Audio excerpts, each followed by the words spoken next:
Hey, good evening, everyone. Thanks for joining us for the second edition of the Political Deep Dive. I'm Dave Valente. This week, we're talking about gender sexual minorities in the American political landscape. From Stonewall to Obergefell, the rise of the political power of the GSM community is on the rise. So some wonder what GSM is. It's the basic definition is gender and sexual minority. It's gaining use as a replacement term for the kind of clunky and ever-growing LGBTQIA plus acronym. I like this because I was never comfortable with using the marginalizing term of plus to describe an already marginalized community. So tonight we're talking about the rise of the voice of the GSM community. And with that, I'm talking with Chase Oliver, who is the fundraising director for the Outright Libertarians, the largest GSM affiliate within the Libertarian Party. He also serves as volunteer, was a chief of staff for Libertarian Chair Joe Bishop Henchman. And let me bring in Mr. Oliver. Thank you for joining us, Chase. How are you doing tonight? I'm doing fantastic, and I'm glad to be here. How are you doing? Great.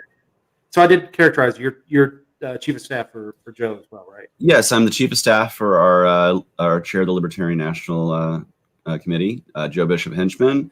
I also am the fundraising director for Outright Libertarians. We are a political nonprofit who is devoted to bridging the gap between GSM populations and the Libertarian Party. That bridge goes both ways. And I'm also the chair of the Libertarian Party of Atlanta down here in Atlanta. Fantastic. And full disclosure, I'm actually a monthly donor to the Outright Libertarians myself. So it's a great organization, and we'll definitely plug it as we go along in the show. So tell me what got you from being this Atlantan man about town to being a political activist in your time.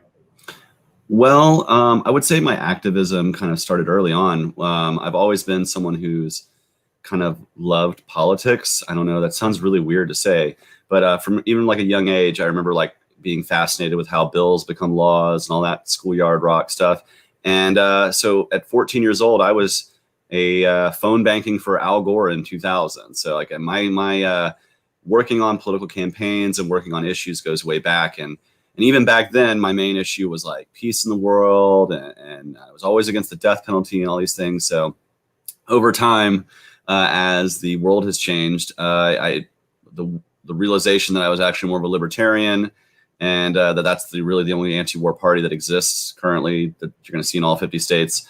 So that's where I am now, and it's been a wild ride. But yeah, I would say that my political awakening happened even before my realization and a GSM awakening in my life. So yeah.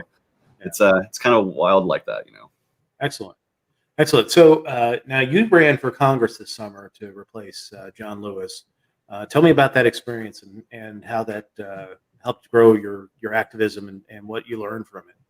Well, it was first off, it was an amazing experience. It's kind of an honor to, and two-party politics or duopoly politics aside, John Lewis is a giant in the city of Atlanta. So to even run to replace him was kind of a whirlwind kind of a thing. It was a big honor to do that. But the process itself was amazing because it gave me the opportunity to speak to audiences that had probably never heard of a libertarian before, audiences who maybe had never heard. I was one of 7 candidates, and 2 of that field of 7 were GSM, gender and sexual minorities, myself, along with Keisha Waits, who was one of the Democrats in the race. And that was history making because for the first time ever in the 5th district in Atlanta, one of the most GSM heavy districts in the country, certainly in the Southeast, for the first time they had GSM representation to vote for on the ballot. So that was something that meant a lot to me. And I did most of my campaigning in areas in the Midtown area, which is where my community is. It's where I've always felt comfortable, and it's where I really felt that was the best place to campaign because I was speaking as a GSM candidate to GSM issues and also to other issues that were really important to the city, namely criminal justice. So it was a really awesome campaign to run, and I learned a lot. I met a lot of people, and now I think a lot of people now understand that there are libertarians in the city of Atlanta for the first time ever, and that's something that was very important to me to do. Excellent, excellent. Yeah, we totally enjoyed watching you run your race and get out there. And what were you, the second person in the history of Georgia to run for Congress? Yeah, due to our terrible ballot access issues, trust me, if we could run more people for Congress, we absolutely would. But due to the nature of our elections, it's nearly impossible to get on a general election ballot for Congress in Georgia. The two-party system really loves to prevent competition from getting to the ballot on the general election, so much so that in our state, 60% of the state legislature races, which represent 80% of Georgia's population, run unopposed every November. So even if they have like a primary opponent, like a token primary opponent in their own party, there's no like other prevailing force to actually hold them accountable, whether it be from the left or the right or however, and it really, really leads to a lot of bad stuff going on in government. And as libertarians, we know all about the bad things government does, but it's made even worse when there's no accountability. Well, I know that Georgia has ranked regularly in the lists of most corrupt states in the country. And I know that there's been some deep dives on investigative reporting on the influence that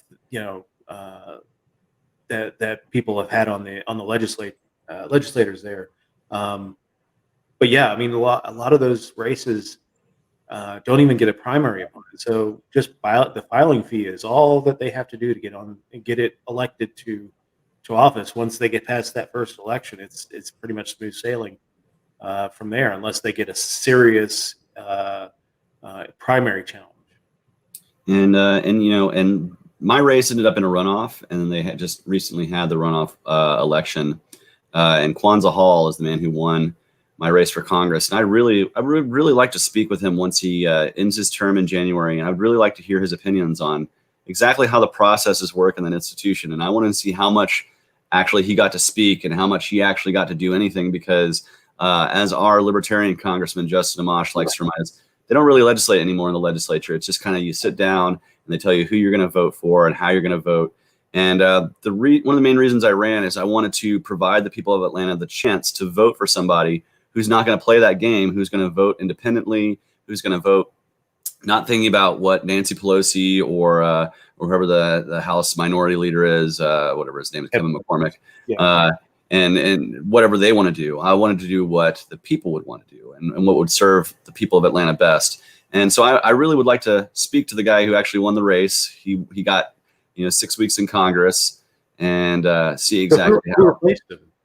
So he will be replaced by Nikema Williams, who is the state senator who won the general election race against the Republican Angela Stanton King. Now, of course, no libertarian, no independent, no third party of any kind in that race. So it went about just as expected. It's the bluest district in the country, or one of them, and obviously elected the Democrats. So it's gerrymandered to that point. So yeah, it is, and it just I liken it to a race, right? Like, so let's say we're running a 100-meter dash. The Democrats and Republicans, their lane is clear and ready to go. The independent, libertarian, Green Party, whatever you want to say, their lane is full of like you're barefoot, you're running over Legos, you got like hoops on fire you got to jump through. There's a moat with an alligator before the end of it. And so like that's the situation. So when people are like, well, libertarians don't necessarily have as much success because it's rigged that way. Like none of the opponents. If I wanted to run for Congress, it would take me thousands and thousands of dollars just to collect the signatures. Never mind the fact that right now we're in a pandemic, so really nobody could do that. And to even get in the race. So like you're already thousands of dollars in the hole before you even got your filing fees and everything ready to go. So it's just, it's a race that they design. They basically weigh you down and make you lose the race. And that's the things you want to change. And, I hope to voice that and hopefully wake people up to that. Yeah, there are definitely things that, I know that there are changes that we advocate for, such as like ranked choice voting, and then, changing to the ballot access rules to get more people on the ballot, to give people more choices, because, ranked choice without ballot access is just, Democrat versus Republican. So Yeah. you need to have more than two candidates if you're going to make ranked choice voting work. So I've heard a lot of people say when we're talking about GSM politics is that there's not really anything else left to do. We now have a member of Biden's administration is going to be is in the GSM community. We've got representatives elected. We've not just um, gay and lesbian, but we've got bisexual. We've got transgender people being elected all over the country. What would you say to somebody who says that that the fight is now over? You've been accepted, and we don't have to prioritize GSM politics. Well, to that, I would say, you would never say that to another minority group at all. You would never say to a Latino legislator, well, amnesty happened in the 80s, so all Latino issues are solved. No, there's clearly needs for Latino legislators, Latino voices, and the same with the African American community. Jim Crow's over, so we have no need to have black legislators anymore. It's like, no, you have to continue to be involved in the process and continue to be vigilant over your rights. As quickly as something can be, as a right can be recognized, a right can also be trampled upon by an authoritarian government. And so I believe that you need to continuously have GSM voices involved in the process, involved in our legislatures, involved in our city councils across America, because if we don't, if you take your eye off the ball, it becomes very easy to then open yourself up to all kinds of persecution all over again. And then I would say it's most important for GSM folks, especially like myself. I am a white, cisgender, gay man. It's important for me to stand up and be an ally for those who are even more marginalized than myself, specifically our trans community, our trans communities of color.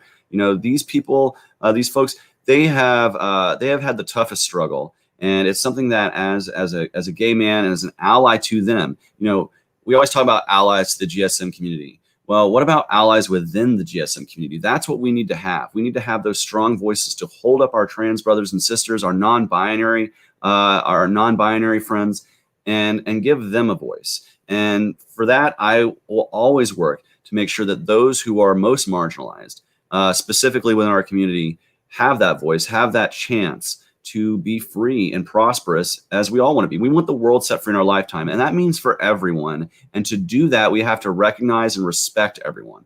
And I think all too often when people say things like, oh, well, you have gay marriage, what else do you want?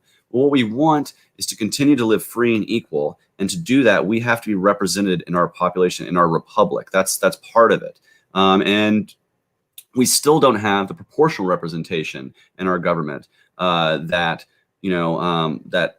we should enjoy. We as the Kinsey scale is, sexuality is on a spectrum. We should have as much of a broad and diverse Congress in terms of, and state legislatures and city councils and school boards and everything.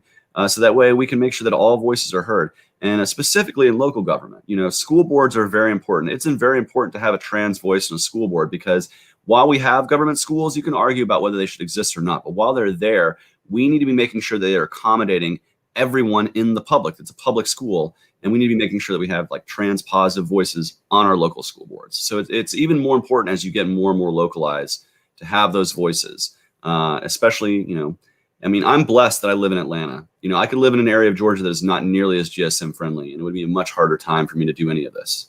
So we need to fight for them. And here in West Virginia, we've got issues where you can be discriminated within your housing and your job still.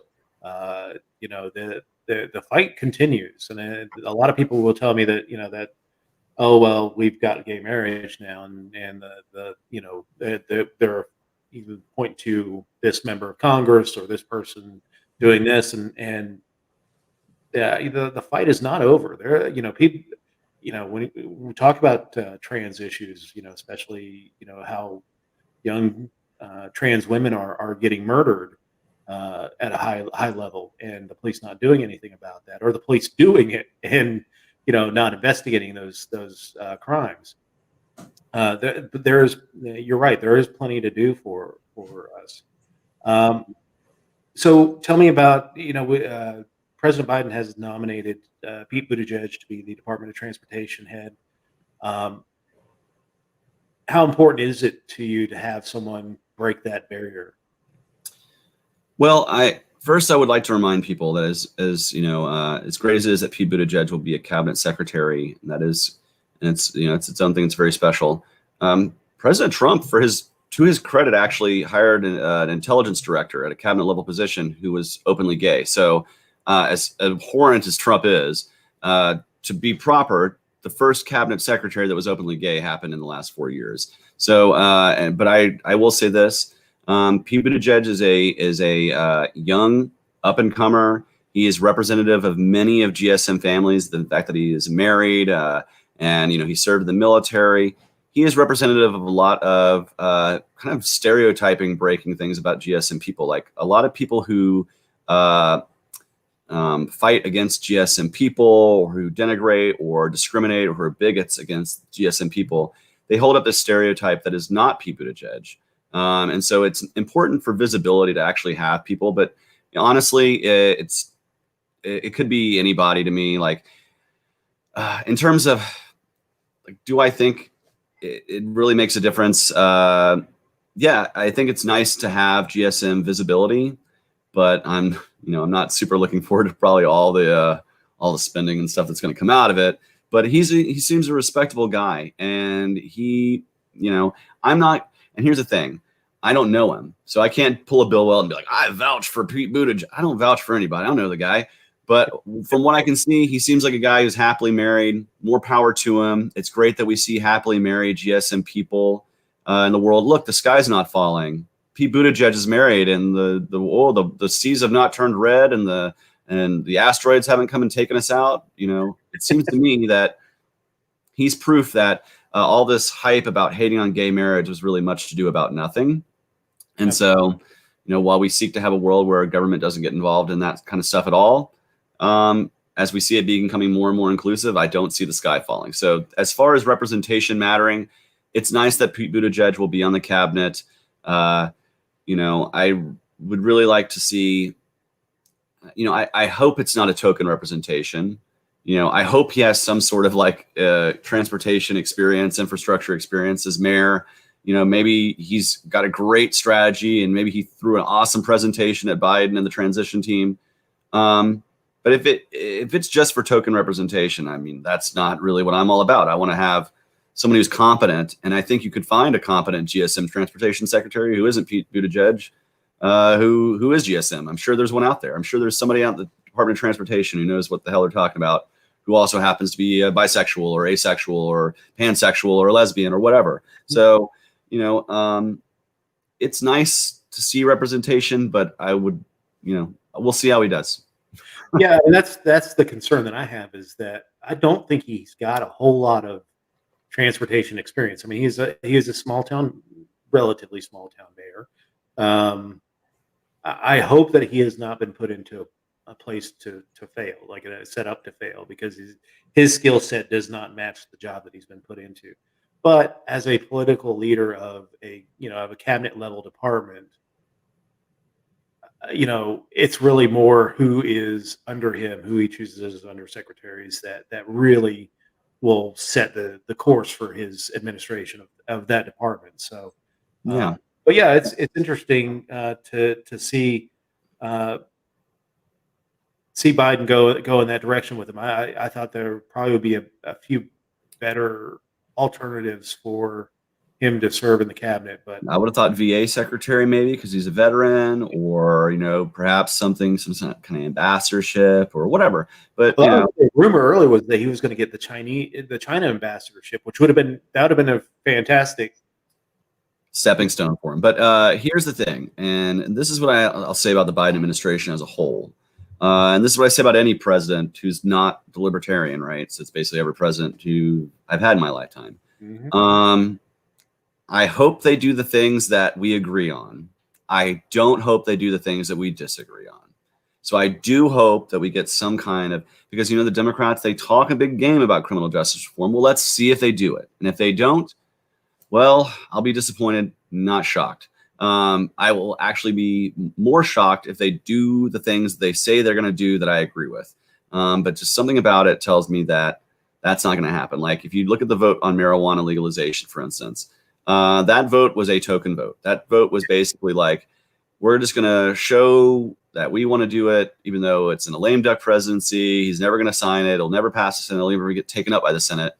So let's just go ahead and vote on it. When in reality, we could have a president on day one who deschedules marijuana on day one. Biden could do that on day one with the executive action. He could, on day one, pardon every nonviolent cannabis offender in the federal prison system. But he's not going to do that. That's the thing. And so I want to see if they ever live up to their hype, ever. Like that will shock me. And I want to be shocked. I want to be shocked. I'm so tired of being like, not even disappointed, because it's like what I expect, right? So as far as Biden goes, let's see if any criminal justice reform happens. Let's see if any immigration reform happens. Let's see if any kind of wars end. But I'm not holding my breath. Yeah, I'm not that hopeful. But I mean, again, with every president, I've gone into it like, I hope they're not as bad as what I think they're going to be. But I hope, I hope that they're successful. I hope that that they're able to do what they can. But basically, I just hope they don't screw it up too bad. That it really is kind of the base level for me. Just don't screw it up too bad. Let me live my life. Let me do my thing. Make the world a little freer. And I've been disappointed every time. So I do want to make one quick point. We're talking about GSM politics, and you mentioned West Virginia and how it's different in West Virginia than it is obviously in Atlanta. Harvey Milk, he had a quote once. I'm going to paraphrase it here because I don't remember things. I don't have photographic memory, but Harvey Milk basically said something along the lines of, when someone wakes up and they see in the newspaper Harvey Milk elected city supervisor of San Francisco, normally GSM person in 1970, whatever, they wake up and they have two options: remain in the closet or live a life that's extremely hard, where a lot of times they take their own life. He said now they see Harvey Milk elected and they have two new options. One option is to move to San Francisco and join them. And the other option is to stay where they're at in San Antonio and fight. I think he was talking about a kid from San Antonio.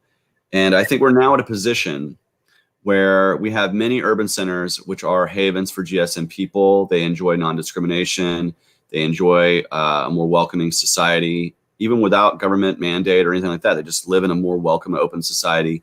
And it's now time that we take that fight to the small towns and rural areas of this country. And we say, you know what, you shouldn't have to move to Atlanta or to San Francisco or to Chicago or Dallas or wherever, big city, to feel accepted and to feel like you have a home as a GSM person. And so the fight does continue. And that's what I'm focused on, is moving that acceptance and that empathy and that respect. That's ultimately what it is at the end of the day. If you allow people to live as they are and treat them as they want to be treated and respect them, that's what libertarianism is at the end of the day. It's respect for sovereignty for other people. Mm-hmm. And chief among that is your sexuality, your own gender expression, picking your pronouns. Let me tell you right now, and I said this today online, and I'm going to say it right now. If you have a problem with someone putting their preferred pronouns in their Twitter bio, that says more about your weakness than the person who has that in their Twitter bio. Plain and simple. You are a weak-minded person if that offends you. If that offends you to the point of where you have to lambaste or make fun of somebody for that, you, sir, are weak. And I say sir because 99 times it's a man, but you are weak, and plain and simple. And I think that's where the fight continues. Is now it's not just about legal recognition. It's about society respecting us. And that's where I'm at right now. And I think that's where the country's at, and that's where we're moving for. That's why 2021 is going to be lit. Yep. And I will tell you that, even as dark as West Virginia's been with, Delegate Eric Porterfield talking about drowning his kids if they came out as gay, West Virginia has moved forward. We elected an openly transgender woman to the Wheeling City Council, Rosemary Ketchum. So we're making progress, and that's the great thing. That's where as long as we're making progress and we start getting these dick bags out of the way, and whether they get out of the way voluntarily or they change their ways, I don't care. Just modify and or move on is my thing. So the last few minutes here before we bring the crew in, I want to talk about Outright. Oh yeah. I know we've got something big coming up for the new year. Actually, you can get it now. Go ahead and talk about that. So we had this lovely Outright Libertarians drag calendar. So we had libertarians from across the country compete to be one of our top 12 models. David was one of those, though David just did not make the cut. So we're going to have to get him in on that 2022 drag calendar. But we have 12 amazing libertarians who have posed for this calendar for their local affiliates. And this raises money for charity. And yeah, so if you want to purchase this, go to outrightusa.org/drag-calendar. And if you, I want to show you a little bit about what it kind of looks like. I'm not going to show you any of the models because you got to pay for that, honey. But this is the month of February, for instance. So you see it has this lovely pride layout. All the days of the week have a different color. We recognize all kinds of holidays. So not just your regular, like not just your Christmas, your Thanksgiving, but we got things like, we recognize Stonewall. We recognize the Oberfell Hodges decision. We recognize Trans Visibility Week. We recognize all of those GSM days that we want to make sure that we remember. Basically this is going to drive, someone said, oh, this would drive the Fox Newses of the world wild looking at this calendar, all these amazing holidays that we have. But yeah, so this is a great calendar. We kind of did it in the model of the dad bod calendar they had last year. And so we decided to do a drag calendar. But yeah, proceeds will be raised for Outright and other charities and charities as well. And you can go get it right now. I will start fulfilling orders this week. You should have them just in time for the beginning of the year. And your January model is one Vermin Supreme. So if you've ever wanted to see Vermin Supreme as a lady Vermin Supreme, you got to get this calendar because he's Miss January. And trust me, you don't want to miss it. And every month is just a lovely surprise. We even have a drag king. We have a drag lizard. We have Mrs. Claus for December. So we got all kinds of good stuff for you to check out. So get the calendar. But in addition, Outright is an amazing organization that you can just support. You can go to outrightusa.org, join our mailing list for free, become a recurring donor if you'd like. If you donate $30 or more in a year, or you become one of our sustaining members, and that gets you a Gadsden rainbow pride flag, the Don't Tread on Me flag with the rainbow background. It's a wonderful little gift to hang on it's hanging on my wall right now. I don't want to move my computer, but trust me, it's on my wall right now. But yeah, so if you become a member, what you're doing is you are helping out an organization whose sole mission is to help increase the notion of liberty and libertarian ideas in the GSM community, but also make our party and our movement more welcoming to the GSM members of the community who want to come in here and help set us help us set the world free in our lifetime. So we're all about bridge building at Outright Libertarians. Check us out on Facebook. Like I said, get on our mailing list for free. You don't have to even donate if you don't want to, but just stay involved, stay informed. We do monthly open board meetings where we invite the public to come in, see what we're doing, provide comment and commentary. We love good ideas. We want to have an Outright chapter in every state. So if you're interested in starting a state chapter of Outright, let us know. We want to reach out to our outreach team. We have lots of great ideas. We're going to be at conventions all over the country over the next couple of years. So look out for us. And I will be at conventions where I'm at. I'll be having a few of these to sell too. So if you're going to be, any of the early conventions this year, I'll have these ready to go, and I will sign mine. I am Miss August, and I'll be happy to sign for you. So I will definitely invite you to the West Virginia convention, which is April 17th, if we're allowed to have it in person in Bridgeport, West Virginia. But you are more than welcome to come up or send me some, and I'll sell them at my convention. So. Oh yeah, well, we hope to have people. We hope to have an Outright table at every convention coming up in the next couple of years, because one of our things that we like to talk about is how can we make our Libertarian Party platforms state by state more GSM friendly. So if you have ideas on that, get with us. We love collaboration. We love people to join us and help us in our mission. We have an amazing board of 7 who do great work. But of course, we need people under them, and we need people under them to help us and help this mission of making our party more GSM friendly, but also getting the liberty message out to our GSM community. Well, I'm sorry, Chase. Because I'm about to bring Tyler on. I want to thank you for coming on and doing this. We're going to continue the conversation, but we're going to bring in our crew. Bear with me as I look off screen because I've got everyone over here. So, as I mentioned, the first person I'm bringing in of the crew is the SAS Master General of the Libertarian Party and Outright Libertarians and everywhere else in the world. It is Mr. Tyler Smith. Welcome, Tyler. Hey, how you doing? I'm doing well. The second member of the crew is my sister. She is our token Democrat, but she is my favorite sister. She is my only sister too, but she is my favorite. Miss Cara Valente. Hi, Bear. Hey, Doobie Doo. How you doing? Oh, so good today. How about you? Doing well. Doing well. And our third member, I've seen Noah pop in and out. I guess maybe he's having some issues, or maybe he's, he came in a little bit late. But if he wants to hop on, feel free. He put in the chat that he was having some troubles with CenturyLink. Ah, okay.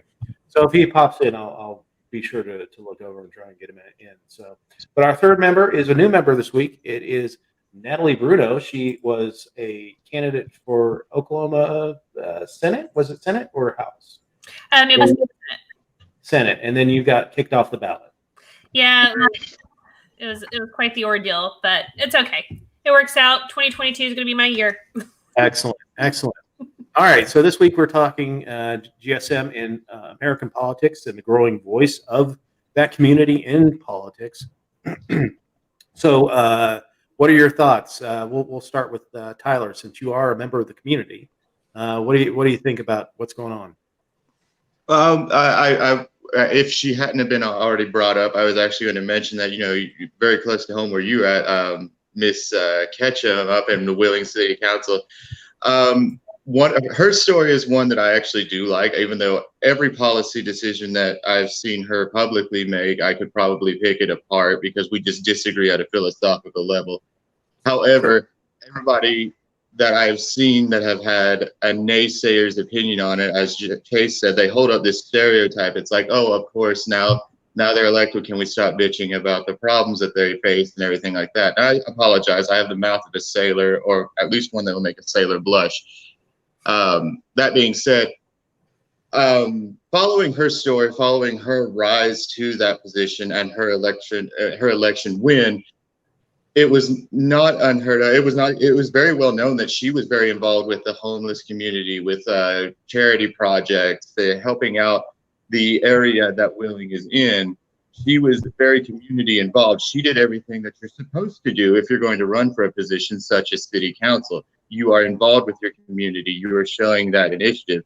So all these people that like to hold up these stereotypes, just like with the racial tensions and affirmative action or something like that, that's typically the type of rhetoric they'll fall to criticize, people like Ms. Ketchum getting elected. It just doesn't hold water because people like me, Chase, Ms. Ketchum, that are part of this community. We've struggled almost our entire lives, if not with our identities, with just gaining the basic human decency in interactions with not even just, society at large, but sometimes even within our own families. And so it's gotten to this point. It's an ongoing struggle. It's going to continue to be an ongoing struggle. It's not got an end in sight, in my personal opinion, but we are striving every day to make sure that happens. I sit on the board of Outright with Chase as the treasurer, and we talk to people day in, day out that have some of the most heartbreaking stories you'll ever hear of. And it's like hearing those stories, I guess, to me, is what frustrates me on a personal level, when people try to just shrug it off and negate that there is still an issue with GSM individuals in the political world, when it hasn't even been resolved out in the general public outside of the realm of politics. So that's my way in on it.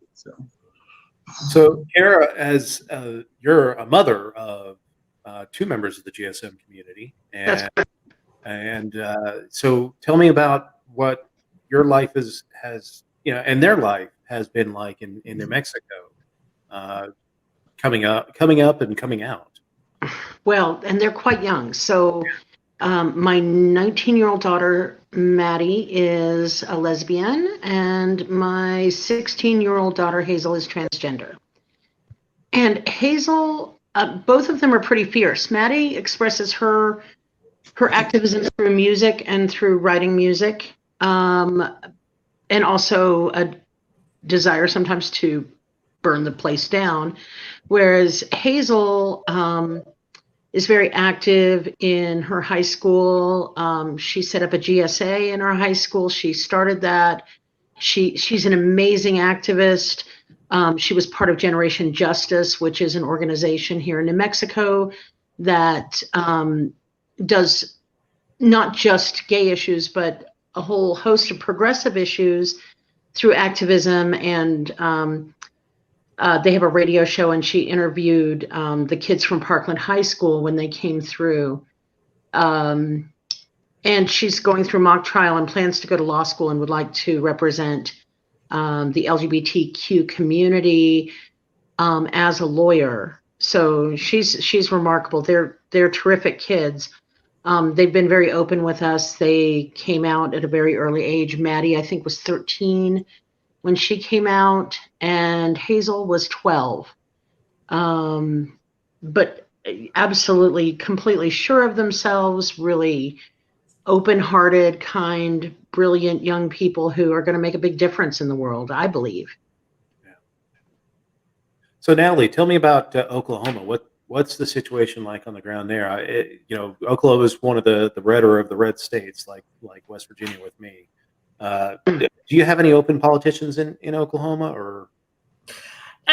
No, I believe we had one or two city councilmen across the state, but it is a very, very red, very red state. And I myself, I'm also a mother. One of my daughters is bisexual, and the main thing here, especially since we live in Oklahoma City itself, which is a lot better than if we were to live in a rural area.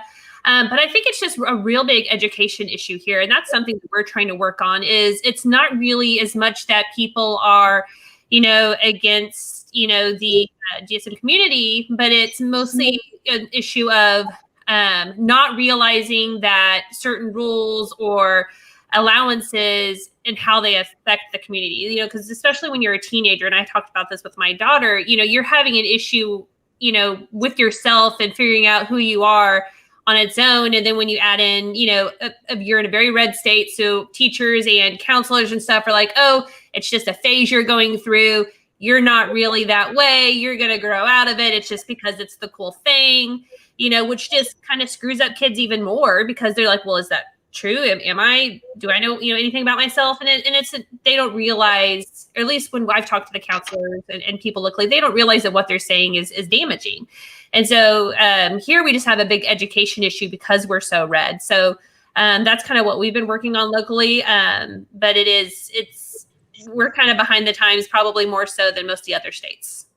Yeah. What you said about, I'm sorry, I was going to say what you said about the teachers and diminishing the kids, both who they are, just for who they are, and without really any consideration. When my daughter Hazel was almost 13, she had a teacher tell her that her work was worthless, and she was already in a pretty fragile place, and she attempted suicide on that day.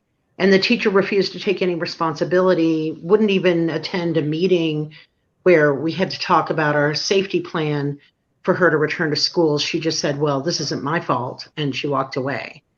So educators, adults in these kids' lives have got to learn how to be supportive and compassionate with their students. I'm a teacher now, and every time I subbed in her school, I would basically just stare this woman down and go after her every chance I got, because she had, never fuck with the Care Bear. Well, with the Care Bear. And and I think it was very important that you mentioned your daughter created her GSA at her school. One of the most fulfilling moments I've had in my life was a few years ago when I got to go speak back to my GSA 15 years after I started it.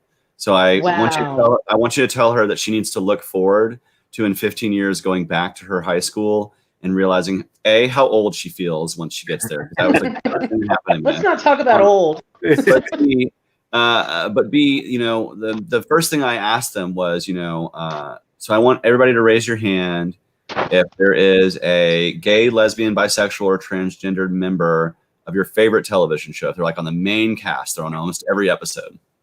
Everybody's hand went up. And I said, I had My So-Called Life, Queer as Folk, and a few episodes of Dawson's Creek, and that's all I had. And so, you know, it was very fulfilling to be able to go back to these kids and see how amazing and how much growth has happened in our community, especially amongst young people. That is so inspiring to me. You know, as great as like I think my generation, the millennials, are going to do once we start seizing power in politics, I'm really way more excited about Gen Z and seeing what Gen Z does after me. I can't wait to be an old man and watching them seeing all the amazing things these GSM kids do, especially our trans kids, man. It's so amazing they get to grow up in a world where they get to be themselves. You know, 15, 20 years ago, there was no trans kids who were out in my high school. There are people who are trans now. One of my best friends in the world, he's a trans man, but in high school, he was a lesbian. And that was the only way he could find to identify himself in a way that didn't provide him persecution. And so it's amazing. So I want to say, good on you. Good on your amazing daughter. That's great stuff. Secondly, Oklahoma, unfortunately, I think the most famous GSM politician there is currently in prison for tiger crimes. So we really need to work on getting more GSM representation in Oklahoma, baby. That's what we really need. And so it's inspiring. And if you're a GSM person or an ally in Oklahoma, get with us at Outright. We'll help get you started. We need to have, we need to remove the tiger stains from our GSM politicians out in Oklahoma and, bring about a new day. Yeah, y'all took a hit there. I just had this feeling. I'm like, somebody's going to bring up Tiger King on this.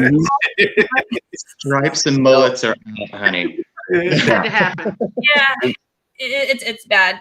One thing I wanted to bring up too that you were talking with David about, Chase, that is interesting to me is the amount of people that, like you, I think it was you, David, that had said, okay, well, the community has rights. We're done.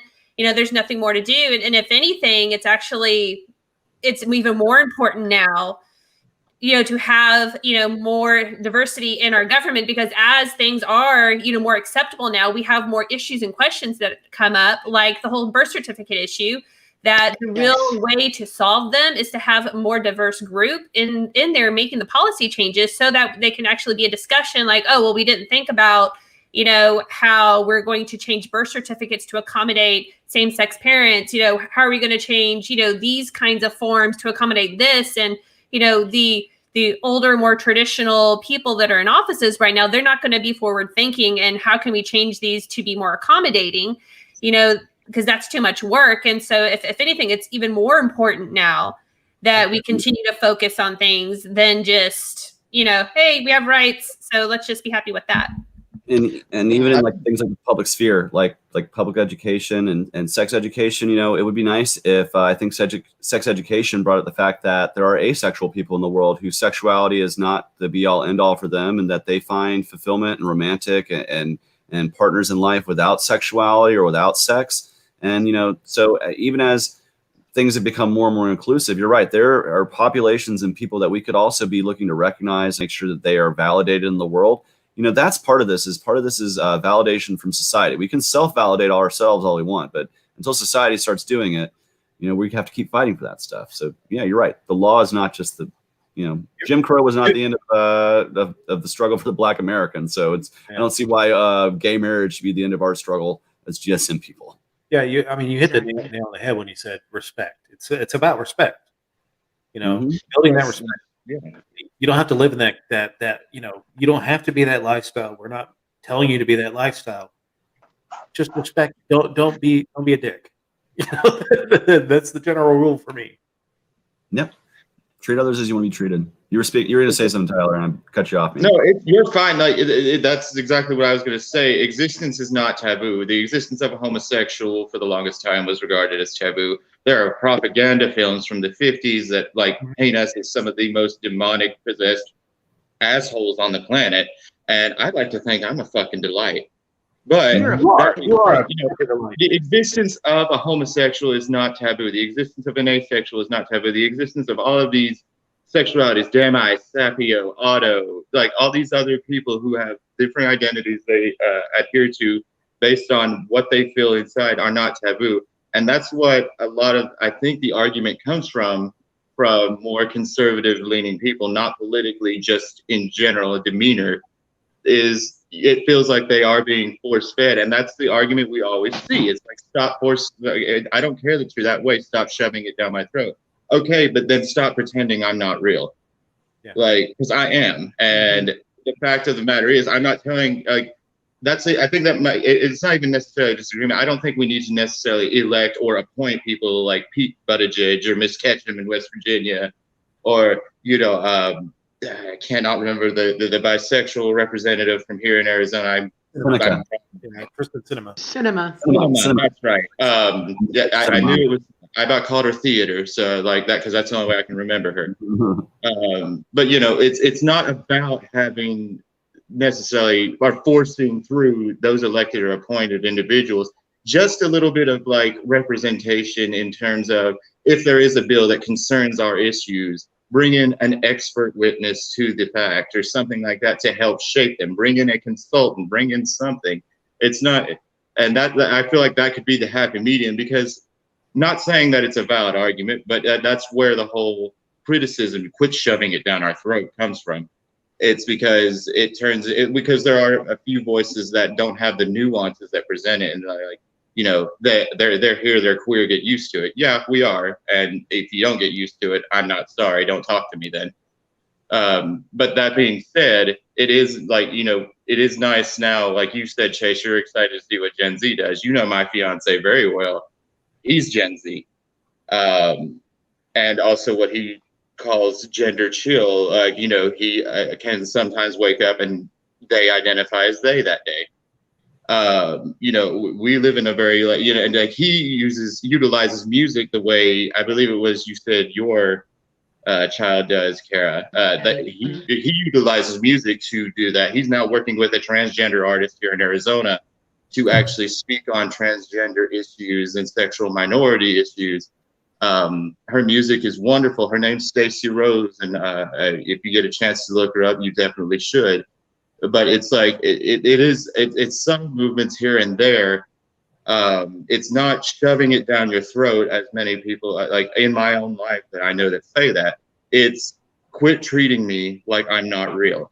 Stop pretending that I don't exist or that I'm just something that's gonna, it's one big metaphorical, it's a phase. And that's not the case. We're here, we're now actually gaining, some sort of respect and stature, operating within the confines of this society you set up, like you told us to do. Mm-hmm. I'm sorry if you don't like it, but we only follow the rules you set in place. Get used to it. So one of the funniest things that this guy was telling me that the GSM lifestyle's a choice. That was one of the things. It's a choice. It's a choice, and I stumped him. I was like, hey, so tell me about your choice.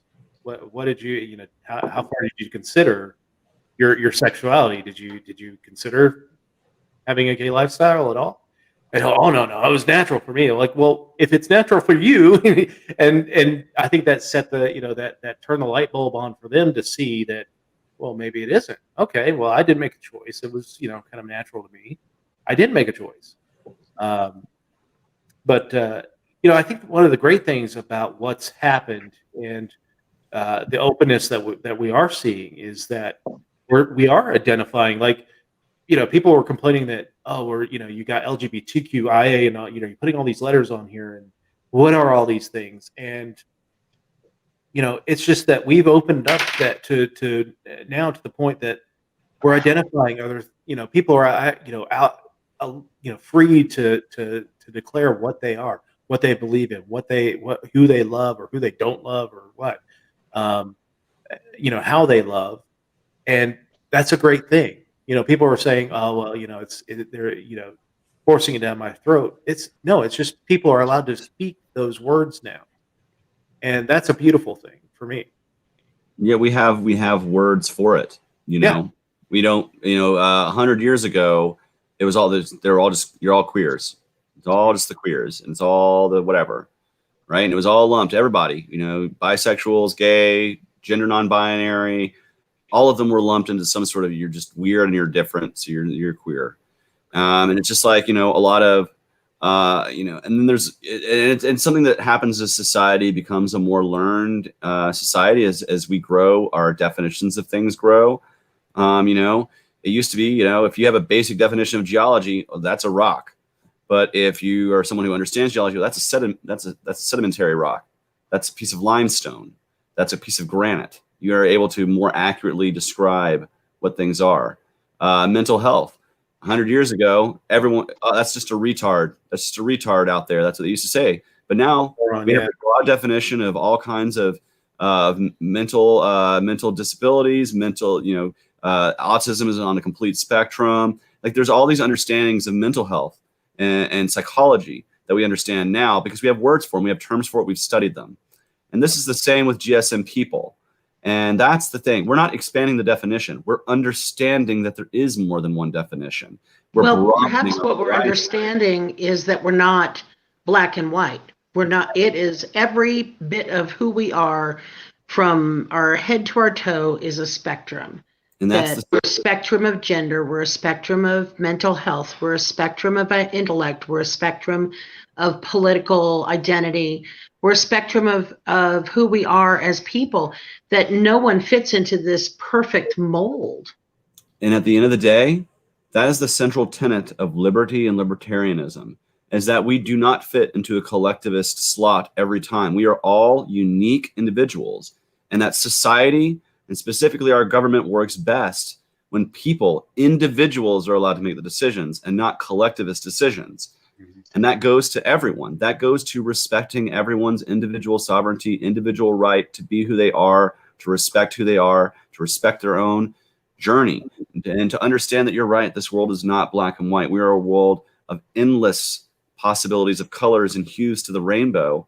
And that's part of the GSM message, is that it doesn't matter where you've come from. It doesn't matter who you are.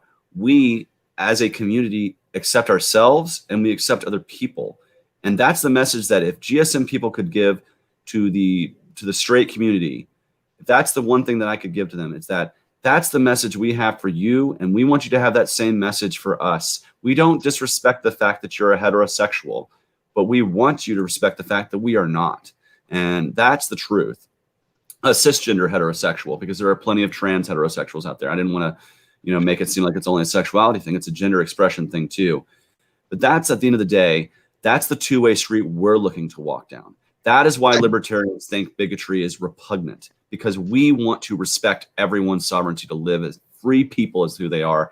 And people in the Libertarian Party who don't understand this and who denigrate GSM people or our struggle or our issues or our voices, they are being anti-liberty, period.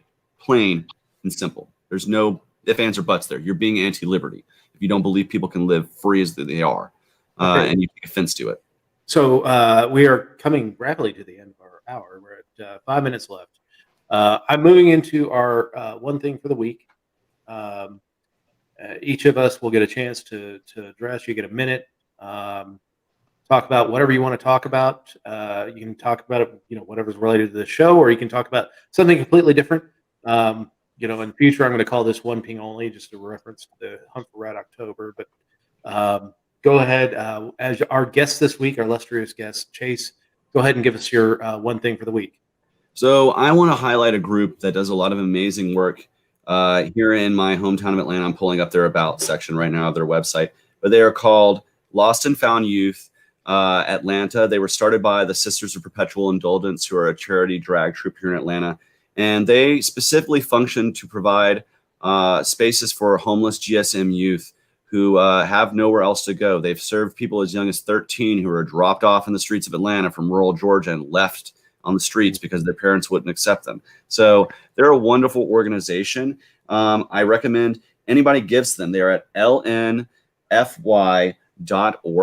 Outright Libertarians has actually, we have basically apportioned out $100 per board member to donate to a local charity or organization in our area. And that's the one I am choosing. They provide housing, they provide job training, they provide a sober, safe space for GSM youth who are on the streets, because 1 in 4 people in the streets of Atlanta identify as GSM. And within 72 hours, people are either resorting to having to steal or sell their bodies against really their consent. They're doing it to survive, to live. And so their mission is to help people. They've been doing it since 2011. Go to lnfy.org to help them out. And that's the people I wanted to highlight this week, since we were talking about GSM issues and it is the holiday season. If you have some extra dollars, please help them out. Fantastic. Let's go with our newbie for the week. Natalie, what do you got for the week here? Yes, I was actually going to mention an organization as well. So one of the boards that I'm on is Oklahoma Lawyers for Children. So they represent children in legal battles. It can be situations where children have been removed from the home, or situations where children are in juvenile detention centers and are representing them free of charge. They're doing a lot for the detention center last week and this week. The children who are in jail, a lot of times family do not visit them. They do not get Christmas gifts. And even though, a lot of these kids are obviously in there for crimes, they're still children. They still deserve to have, happiness. And a lot of times, it's one of the situations where, unfortunately, the apple doesn't fall far from the tree. They're raised in these situations, and so they don't know better. And so they are collecting socks, gloves, and candy for the children. So if you want to, donate to Oklahoma Lawyers for Children, it's olfc.org. Awesome. Thank you so much. Tyler, what you got? Yeah, so as Chase mentioned, we've allotted $100 to each board member for Outright. I chose mine for Ignite Arizona. It is an HIV awareness and charity. They provide services for those that have been afflicted with the virus, but also provide testing and other educational materials to people in the GSM community. That being said, the one thing I do want to piggyback on also with what Chase has said, it is a very rough time of year for people within our community. And if anybody watching, anybody on the panel, the host or the guest, anybody that is, watching this that isn't normally affiliated with any of us, if you know anybody here, at least in Phoenix, Arizona, that needs somewhere to go for this holiday season, I completely understand. And my door is always open. I may not have money or anything like that, but you'll be fed well and you'll be around somebody that actually cares. I encourage other people who have, some sort of means to do something like that to do it, because this is a very dark time of year for a lot of people within the GSM community. Many people have been disowned, people that haven't spoken to families in decades and things like that. So I want you to know I'm your family now. You can reach out to me, or you can pass it along to people that you know that have that problem. I am always an open ear, and I'm always open for good conversation. I'm a bit of a bitch, but I'm a loving bitch. So. Oh, that's why I love you, Tyler. They got a website? Loving bitches. It's on OnlyFans. Oh my God. Oh my God. All right, Care Bear, what you got?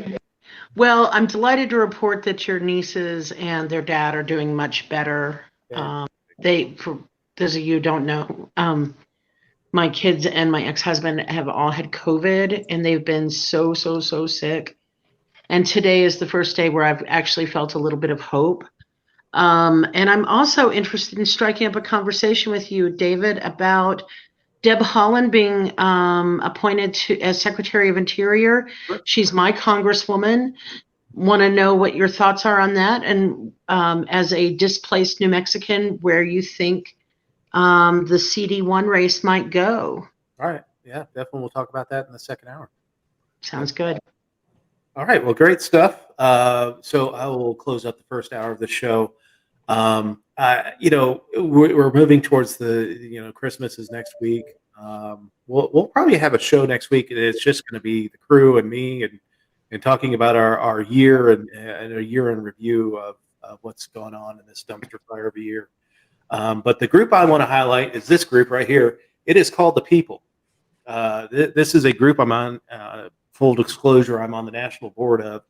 And the people, their design is to create change in the American political landscape through one, healing the political discourse of what's going on in the country. Again, we shout at each other, and these first 2 weeks, I've been very proud that we've had good, cordial conversations where, even if we disagree, that we're not shouting at each other, we're making great political discourse.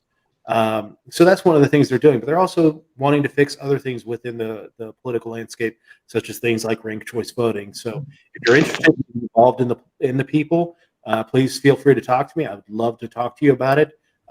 We can get you involved in committees and on the board. We're going to have a convention here in May discussing, actually action plans of going into the states and how we actually change the rhetoric and the policies of the state to make the political world at least a better place for everyone involved. But again, I want to thank everybody who's joined us this evening. So what's going to happen is I'm going to play the closing credits, but we're not going away. Everyone's feel free to stick around. You got 2.5 minutes. Go get a beer. Go get freshen up. Hit the bathroom if you want to, and come on back. We'll have more political discussion, including the CD1 race in New Mexico, data breach in the federal government, the stimulus deal, the talk of martial law. So it'll be a political free for all. I really hope you join us. So thanks to everybody who is in the room right now, Kara, Natalie, Tyler, and Chase, and stick around for hour number 2. And I'll put the credits on and I'll take you guys into the green room for a few minutes. All right.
All right, so it's just you and me for now. Okay, and I can only stay for a few minutes because I promised Patrick I would go and enjoy the delicious dinner he prepared for me. Okay, excellent. So, hi, Hey, so CD1. CD1. So I mean, it's a good pick. Because interior controls BIA, right? Right. I mean, we were really hopeful that Tom would get it because he is immensely qualified for it, and Wouldn't lose a Congress person for. he's out of Senate. Well, no, you wouldn't lose a Congress person for because taking Deb Haaland. Now you have an open seat. Right. Oh, yeah. I'm sorry. I was coughing at the moment. No. Yes. So now it's kind of up for grabs. Yeah. Initial speculation was that, and I think that the media is still saying Maggie Toulouse Oliver was going to run for it, but I've heard from a source very close to her that she is not. Antoinette Cedillo Lopez is very interesting. She's a professor at the law school. Her husband is a judge. I've known her for a long time. She was helpful on my campaign. So it was a pretty. She's pretty terrific, actually. She's a recently elected, within the last, I don't know, 5 years or so, state senator. She took over for Cisco McSorley. Good Lord, how long did you serve in? What's that? How long did that guy serve in New Mexico? I'm not sure. For like a million years. I mean, he was there before I think in the 80s. Bird levels. Yeah, I mean, he's been there forever, and he was my state senator. Patrick worked on his campaigns back in the early 90s. So he was there when we were running on Shannon's campaigns. Yeah. I mean, he's been there forever. And he's a wonderful guy. I've always enjoyed his company. Interestingly enough, he was related to General Custer. Really? Which he said to Amanda Kirshner in my backyard one day, and she's Native American, and she was fairly obviously so in her beads and attire, but yeah, interesting conversation there. I'm not sure. I'm hoping that someone like Pat Davis doesn't jump in the race. He's a city councilor and completely sold out to the Albuquerque Rapid Transit project that Mayor Barry put through that has been a disaster since the very beginning. Is it actually running? Because I thought that they had to send the buses back or something like that. They had to send the buses back, and then they got some back just in time for COVID to shut things down again. I think that they're back to running, but I wouldn't get on public transportation right now if you handed me a wad of cash. There's no way. Well, I would like the polls on the DC Metro before I served in the Trump administration. So, I mean, I do have my limits. I would strip on the polls at the DC Metro before I served in the Trump. Oh my God. So do you think he's going to leave?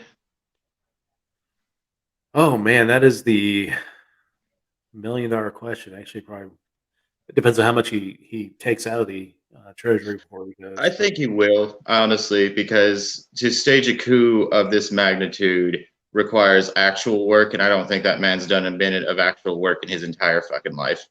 Well, I don't think so either, but he's got enough people in his back pocket that would do it for him, though. Well, yeah, right. Stand down and stand by people, but hell, you throw a word that has more than 3 syllables at them, and they'll start foaming at the mouth. So, yeah, but look at what he's done in the Department of Defense and the Pentagon lately. I mean, was clearly.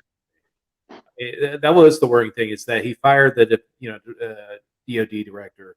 And then he fired the AG. And these are the two people that, if he was going to go rogue like this, you would probably want to get rid of if they weren't. Did he fire them? I thought Barge stepped away by choice. Now, I think he was voluntold to do that. Voluntold. Okay. Yeah, that's. I mean, maybe, I don't know, but it does maybe look like there's some posturing going on. But I'm thinking, like, if it actually push comes to shove and like he has to execute it, the dude's gonna do what he's been doing for decades now, and showing himself to be a coward, no Yeah. follow through on anything. Like, and but then we'll have these nut jobs with the conspiracy theories and all that kind of stuff. It's 5G backgammon, Yeah. like, or some bullshit like that. And That's then funny. it's like it's just like, at the end of the day, it's the only thing he's doing now that honestly really upsets me, or like even gets a second glance out of me, is he's giving the more ridiculously stupid of our society a very elevated soapbox to preach from. I think that's the only thing that he really is annoying me with at this point. Other than that, like, he's inconsequential. He's throwing a temper tantrum. Like, his Twitter feed, honestly, if I'm having my God. seasonal depression, I go to there and I feel much better by the end of like 30 minutes. Like, my depression goes away. Like, I know, right? It's therapy. But at the same time, though, I mean, I'm really concerned because his crazy people are fucking nuts, and they are armed, and they are ready to kill and die for the man. And so I'm concerned. I'm concerned that, I don't know, there's so much to worry about right now. We're ready to kill and die for the guy, but it's really hard to aim an AR-15 when you're riding and pressing the go button on a rascal scooter at the same time. This is true.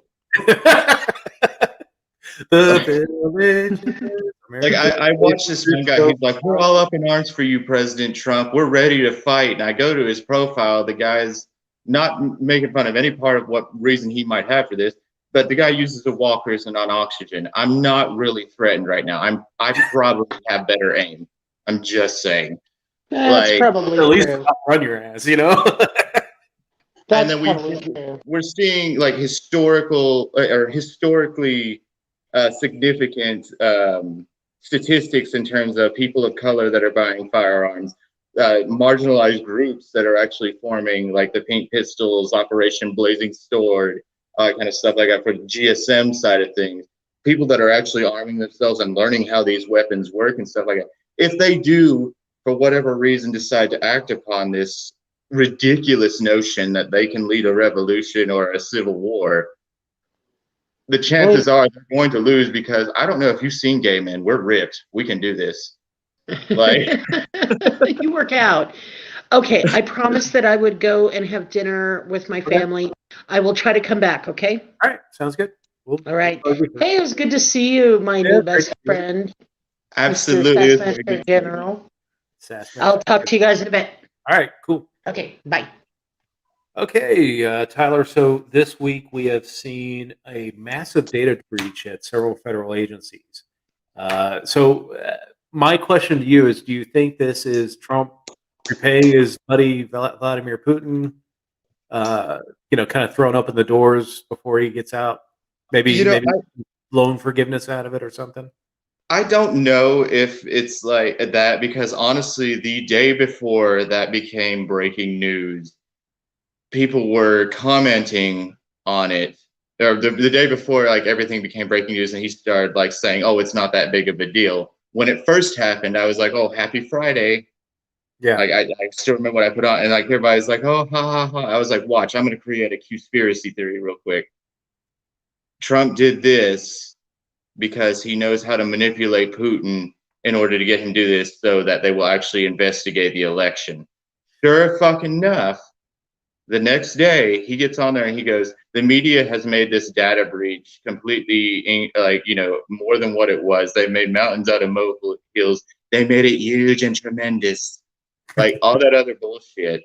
And I was just like, in my head, I was like, am I psychic? Like, did he just do this? Because it's like, I get it. Yes, the media likes to sensationalize things. We've done that since like the 70s, I think, or they've done that since the 70s. The media has. That's how they get their viewership. That's how they get their ratings. And people who still don't understand that after almost 3 decades and are treating it like it's new still baffle me. But they're making it more than what it is. But these were our nuclear facilities. These were things that actually, could cause significant problems, stop downplaying it, because it is kind of a big deal. I was in the U.S. Air Force. I worked with people that are in intel that worked at places that deal with this, like NORAD and everything like that. That the ones that are on the front lines of cyber attacks and everything like that. This is a huge and that's significant deal, because on an average slow day within an hour, you can block up to 96 attacks. And that's a pretty big deal that they actually made it to a point where we're actually worried and releasing a news story about it. How sensationalized it was, I can't opine on. But the fact that it was things like our nuclear research and DAPRA and all that other kind of thing, yes, that is an issue. And I'm sorry that you're still throwing your tantrum and whining about the election. If you're really the quote unquote president of the people and you give a shit about America the way you say you do in your hyper nationalistic sense, then you need to start acting like it, instead of saying I won the election or greatest election fraud in history, like you have a sort of political Tourette's. That's my take on that whole entire thing. Yeah, I mean, I think he's just grasping at things to, he wants an investigation, and he's not going to get the investigation. He wants the election results to be halted. That's not going to happen. To the earlier point, I don't think that he is trying to. I mean, I do think that he does end up going on January 20th. I actually think what's going to happen on January 20th is he's going to, the Biden show up. He's not even going to be there. He's right. He's going to do some pop culture shit and be very disrespectful if he is there, or he's just not going to show up at all. Yeah, he's gonna hold a counter rally somewhere in D.C. or somewhere in the South, or and try and get a bigger rally than what Joe Biden has. I don't even know if Joe Biden's going to even have people at the inaugural. I mean, they take it a little more seriously, and they won't have anybody there. Right. I'm not rubbing my eyes at you. Me and a friend had this conversation earlier, because if it does happen, he's probably going to go somewhere in rural America or the American South, and people, because there's reactionaries on both sides of this. The reactionaries on the progressive leftist side of things are going to be like, see, he's trying to get like a second civil war going. He's going back to like all these. Look, we technically, well, you're up in northern West Virginia. Never mind, you don't count. Sorry, love you. I grew up on the border of Virginia and West Virginia, and I've spent most of my life in the Carolinas and Georgia. So it's like there are people down there that will, if that kind of shit happens, like I said earlier, I have better aim, and I can almost guarantee I'll take out the people that kind of fulfill that statistic of not mocking the condition, but mocking the people that actually say this kind of shit, because this is what the Venn diagram shows. These obese people riding rascals, these people who can't get up with it and get off the day without drinking Mountain Dew and haven't seen a water glass since like 19. Hey, I feel very attacked right now. No, that's the thing. I've seen you drink water. I know people that I have known for almost 20 years that I don't think I've seen them take like I offer them a bottle of water every time I see them, just because it's like a host thing to do.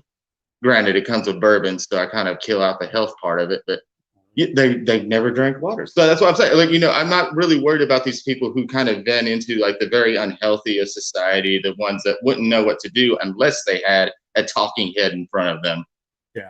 And I guess that's what it boils down to. Like, we do have reactionaries on both sides that are the followers of society, and the leaders of society are kind of sitting back and looking at this.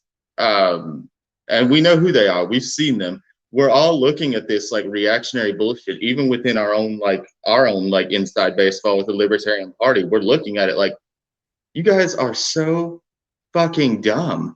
Well, you're so easily manipulated. And, the people who are successful are the ones who know how to manipulate. Donald Trump is successful because he knows how to manipulate people.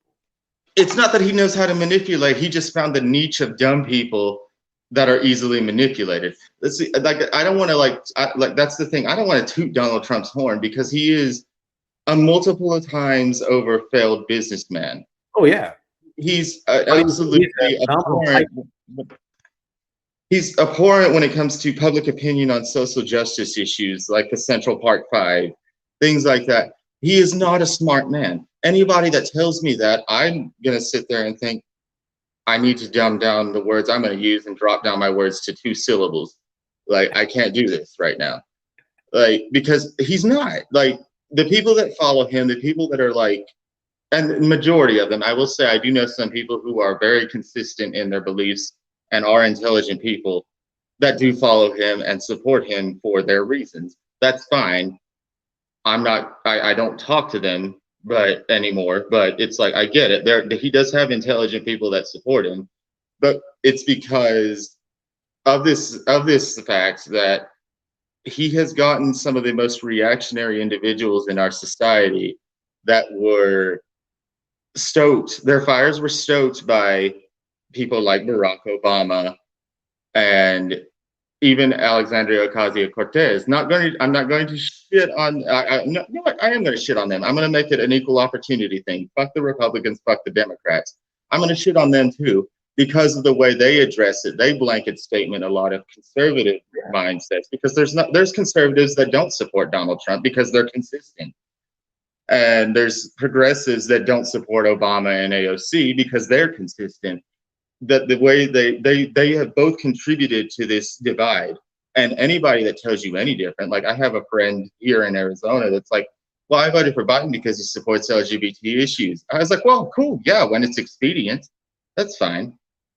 I'm cool with I'm cool with that. That's your standpoint. I'm just saying, I'm very blunt. I don't respect you for that opinion because clearly you did not research the person you're voting for. Like you guys talked about Pete Buttigieg earlier becoming the transportation secretary, I think it was. Yeah. And you know how you were hopeful they would do the right thing. I'm not hopeful anymore. I gave up. Like, you know, I stumped for Republicans back in the day, and now I hate them probably more than I do the Democrats, but that's because I know more about their inner workings than I do the Democrats. Like, that being said, I look at Pete Buttigieg and it's just like, okay, yeah, he's a polyglot. He's a Navy veteran, you know, he does break all these stereotypes. I don't give a shit that he represents my community. I don't give a shit that, you know, he takes cute photos with his husbands for op-eds in media. I don't, because at the end of the day, I heard him during the debates. I heard his policy points. I've read stances he's taken as the mayor of South Bend, Indiana. At the end of the day, he is still a big government, high taxation piece of shit that wants to invade your life. And as far as I'm concerned, I don't need that. And that might just be my libertarian anarchist philosophy coming out or something like that. However, at the end of the day, I also view it as kind of a logical standpoint. Why? I'm not going to call you, if I call you daddy, it's definitely not in the context of legislating me. Like, so I don't need another parent at all. And that's what Pete Buttigieg and people like, again, respect for her community work, but whatever she does being a representative of the Democratic Party, whatever Ms. Ketchum does for Wheeling or anything, or what Kirsten Sinema did for Arizona, it's like, yeah, there were some good things and stuff. But at the end of the day, and on the whole, they still promoted big government, higher taxation, more intrusion into personal lives. And they did it because of partisanship, reactionism, and everything, and just trying to say the Republicans are wrong rather than what are the people suffering. Like it's Pan Am circa. Like that's all it is. Like yeah, it is. It is.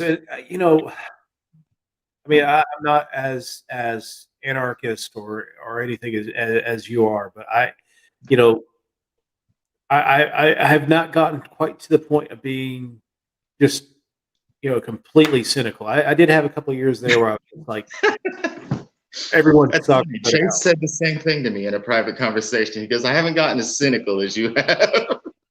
But no, I did for a while. Actually, there was a couple of years there where I was just like, everyone blows dogs. You know, fuck everyone. Well, that's the thing. I think I've gotten helpful in that I hope that there is, you know, I hope that there's, you know, one of the senator, you know, you get a split decision on election day for Georgia, and gridlock is continuing. To me, that's kind of like a positive thing going forward. It'll be more gridlock, right, because I don't want, every time we have an election like this, this is hyper close, and the candidate says, "Well, I've got a mandate from the people." No, you don't. You got through on the hair of your ass because a few more people voted for you in Pennsylvania and Georgia than the other guy. Right. You Well, don't have a I just want mandate. to clarify something real quick. They go that they try and push the wrong things. They invest all their bullshit into like Obama. We were talking earlier off air about Obamacare. Like Obama invested all of his whatever he thought of as a mandate from 2008 into Obamacare.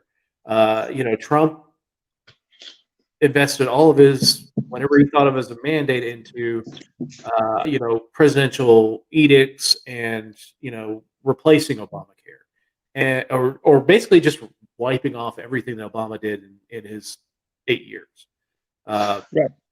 So just to clarify, and I don't mean to, I'm sorry, I don't want to like come across rude, but just to clarify, it's not necessarily a fuck everyone attitude. It's fuck everyone that thinks they're doing me a favor. Sure.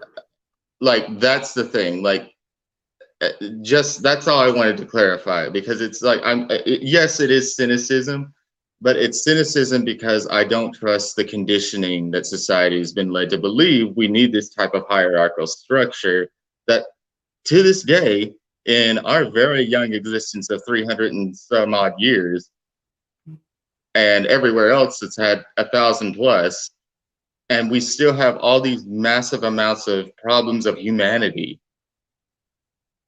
and none of them have been solved. Like, I'm sorry, I look at reforms like cancerous tumors. If it's a malignant tumor, you don't sit there and go in and the surgeon, if you hear the surgeon say, all we're going to do is restructure it, that's not what you want that fucking tumor removed.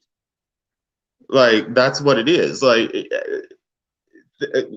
sorry, again, it was supposed to be a very short clarification. Continue. I apologize. No, I get what you're saying. What we do have a lot of cancerous tumors throughout our system. It's just what we've built and what we continue to build, and whatever and what people were like, well, hey, Trump was removing regulations. He was. If you ever look at the Code of Federal Regulations, you could remove like a line of something, and that would count as a removing federal regulations. These are books that would fill this entire room, that fill the rest of my house. And that's just what was passed this year. These are the regulations that were added on this year, would fill my house. Right. And we may have taken away a few, but we are just adding on as fast as we can, and that's this year. I think that's the magnitude. I think that's why people like Thomas Massey, Rand Paul, Justin Amash, all of them got so popular, because they would actually sit there and take their time. Rand, like his father did before him, they would sit there and take the time to read these bills. Nobody has in perspective how large some of these bills that come through are. And like, even something as simple, kind of outside of the spectrum of politics, more into criminal justice. I read the entirety of what they released, all redacted forms and everything included, the entirety of the Ghislaine, I don't know how to pronounce it, Ghislaine Maxwell deposition. Yes, the Epstein associate. The entire deposition that she had, 384 pages. I think there was in totality, though, based on that, 24 questions asked. That's it. But it's like they spanned it out to almost like 300 and something pages. And it's not based on her answers, because if you read it, she's very terse and like matter of fact, no, deny, all this other bullshit. It's all this extra shit they have to include because of the way like the regulations work, the way the governmental structure of it works, and everything again. And at the end of the day, that's a little bit more of a nuanced pill, because you do have to guarantee the innocence or the guilt of the party in question. That being said, our bills are not about innocence and guilt. Our bills are about improving the lives of people within these borders that we've erected. And at the end of the day, it really doesn't benefit anybody other than it's political placebo. Like, Trump removed all these regulations. That's a political placebo. Thank God he saved me 0.quadruple 01% of a dollar. Thank you, President Trump. It's more than that. The amount of money that's spent to remove those things far abrogated anything that they saved out of those. Right, and it's like the marijuana legalization or the federal thing that, like you guys mentioned earlier, and that was a political placebo, as you guys pointed out. The people that were like supportive of Massey's saying he voted against it, when in all actuality, Massey's not as far down on Cheeto phallus as the rest of the Republicans in Congress, but the fact of the matter remains, I'm sorry, a 5% tax rate, which in the grand scheme of things, given how much we're taxed anyway, let's be real here, the dollar's worth shit now. We're losing to a country right now in terms of their currency that is in the middle of a war with the European Union, and their currency is still worth $1.33. Yep. Like, so I mean, the dollar's worth shit. You're really going to sit there and condemn millions of people that are serving time for a plant in their pocket because you don't like the number 5? I get it. I'm a libertarian. I fucking hate taxes. Exactly. The thing is, that is something we can tackle, but we're going to need the bodies to tackle it. And if you're not going to sit there and help get the bodies, get the hell out of the way. Yeah, for That's me, why like sex workers don't like the libertarians right now, because we're sitting there thinking, like, you know, we have those voices that are typically allowed us call them degenerates. The people that smoke pot, well, if that's all you're going to do with your life, you deserve to be in jail. No, you can't say that. If you are, you don't even get to get the lowercase libertarian title. Get the hell out. We need the bodies. We need to let people know we see your personal struggles too. Now that we are like, let's work towards these solutions together. So when the political solutions or the political issues are coming up, we have the bodies, we have the numbers, we have the support. We have to quit sitting here and calling certain things and not insulting any type of entity within the Libertarian Party. We need to take an actual pragmatic approach by being radically minded. yes, We need to radically consider everyone that is struggling right now, that is fighting through this pandemic, that is fighting through their sexual identities, that is fighting through everything. We need to consider how can we build those bridges, because without those bodies, we will never be a force to be reckoned with. And until we get that radical mindset of gaining that trust, that's how the communists did it in Russia, France, the US, the UK. It's how they did it whenever they were going through the Red Scare. They went to these people. This is the issue. This is what we understand. Yeah, you may not like our philosophy. This is what we need you to do, though, because this is how it will help you. We need to gain communication skills.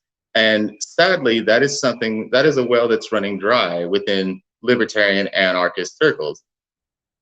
So to me, at the end of the day, when it comes to legislation on par with marijuana legalization, sex workers' rights, things like that, yeah, you might be a philosophically conservative person and you don't want it to be the business, but the fact that you let the government make what those people do its business, there is nothing that's going to stop them from making whatever you do, even though you think you're playing by societal rules. There's nothing to stop them from saying what you're doing is wrong. Yep. Get the just to the gulag. Yeah, Like, exactly. I mean, that's the thing. I mean, people say, you know, Dave, why'd you become a libertarian? You could be a libertarian, or you could be a Republican, you could be a Democrat. I've been both of those. And for me, it's, you know, and when Massey started railing about the taxes, you know, I do have a hierarchy of things that I look to, and for me, one of the highest things is human freedom. And if you're going to make an economic argument over human freedom, you lose me. I'm going to say, I'm going to put, you know, people say, well, you can't have open borders because you got a welfare system. I'm sorry, I put human freedom of movement over a bad social welfare policy. I'm going to side with people being free rather than an economic argument. And I think a lot of people get too caught up in that economic argument to throw the baby out with the bathwater, as you would put it. I mean, That's where it is though, because I've seen that argument so many times. Like people are like, I've honestly, legitimately seen this. You cannot be whatever the hell an anarcho-capitalist is and an open borders proponent. I'm like, well, I kind of like the notions of free marketeerism and everything that anarcho-capitalists like to claim that they're for. I also like the concept of open borders because that's more money flow, that's more exchange, everything. It's not. I do kind of tune out. I'm the same way as you. I kind of tune out when it starts to delve into the nuances of economics and everything like that, because at the end of the day, there's still the human factor. Your philosophy means shit if you don't have people that support it. Yeah. Like, that's why Friedrich Nietzsche is now popular now in terms of nihilism for Gen Z. But back in his day, he was considered just a sourpuss and a piece of shit. Like, you know, like Max Stirner, the egoist founder, everything like that. You know, we have people now that like laud him and use his profile picture with the fucking deal with it sunglasses and stuff like that. Yeah, he was ridiculed because he was essentially an 1880s German Trump. Kind of redundant there, but because Trump is German, I'm pretty sure. Anyway, because of his multiple failed businesses, running it on how he wanted to run it and things like that. You know, there's nothing inherently wrong with developing a philosophy based in liberty and freedom of the mind and everything like that. It's the matter of, can you convince enough people to actually make decisions? So, hi, Kara. Welcome back, Care Bear. Oh, she's out and about. Hi, Care Bear. I'm back. Can you hear me? Yeah. I can't hear anything. Hang on. I can't hear you guys. Uh-oh. Why not? What did you do? Where's the sound? Uh-oh. I'm going to jump out and try to come back. Okay, sounds good. We'll let you back in, I think. Before she comes back, David, actually, she's your sister. I want to ask. I'm sure you've discussed libertarianism with her before. Oh, man. So without telling me anything you've discussed, when she jumps back in, I just want to like get it from an outsider's perspective, what her viewpoint on it is. All right. Because I can hear you now. I feel like if there are people watching, they need to understand that. Hi, Kara. Hey, Tyler. So I have a question. What is your perception on the Libertarian Party and the philosophy of libertarianism? Well, you know, David has already said I'm a Democrat. I'm a really liberal Democrat. So a progressive, like, are we like AOC, Ilhan Omar? Yeah. Type, like FDR did save this country kind of thing? Yes, that's exactly right. FDR saved our country. Okay. And AOC is great, and I'm a Sanders supporter. Okay. And so, yes, I am very, very liberal. And I think while I respect the libertarians greatly for a lot of their stands, I do think that there's a place for government, in that there are things that we have to have a certain amount of, I believe very strongly in a social safety net. I actually think that there's a place for a universal basic income now. I didn't necessarily agree with that before, but since COVID has hit so hard, and we've seen Rothbard that would agree with that. What's that? There's parts of Rothbard who is some people's libertarian god. That they would agree with you. Yeah, Friedman even talked about a UBI of some sort, like negative income. That's one thing. Yeah, Friedman. I apologize. Yeah, Right, right. So, I have a lot of respect for the Libertarian Party. I think that you guys are going to grow tremendously after the damage that Trump has done to the Republican Party. It's everything's in chaos now, and that falls squarely on the shoulders of Donald Trump and his acolytes, who just wanted power so they could grab everything they could from the Treasury before they run away. So, I mean, for me, I worry when people say, "Oh, well, Donald Trump's going to leave the GOP in smolders, and you guys will gain greatly off of that." There are a lot of people that have kind of exposed themselves over the last 4 years that if they become politically homeless, I don't want them. Like I'm not gonna, the Proud Boys, no, go away. Right. But what about the Never Trumper? Steve? Well, I'm thinking about the Never Trumpers, or the Steve Schmitz who just became a Democrat, or the Lincoln, Mitchell, John Andrews, Mark Sanford, the Lincoln, what do they Lincoln call Chafee. themselves? Lincoln Chafee. No, not Lincoln Chafee. Oh, the I Lincoln- was thinking of the ones that did the ads. All this. Oh, Lincoln Project. Yeah, the the Lincoln, Lincoln Project. Project. Yeah. Those people are fabulous, by the way. So it's going to take a couple of years for that to kind of shake out, because there is going to be a battle for the soul of the GOP over the next couple of years, and it depends on who wins it. Now, there's already been people that have been talking about doing this Patriot Party, although that's actually a former socialist party. The Trump people have gotten mad at the GOP for not being, showing enough fealty to Emperor Trump. Ugh. Are talking about going and forming their own party. But I think as soon as they realize how hard it is to do a third party, they're gonna be like, no, we're gonna go fight and try and take the GOP over again, and put our people in place.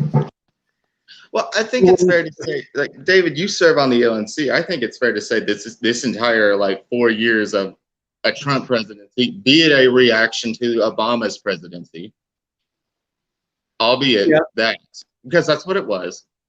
I think the battle for the soul of the Libertarian Party is now on.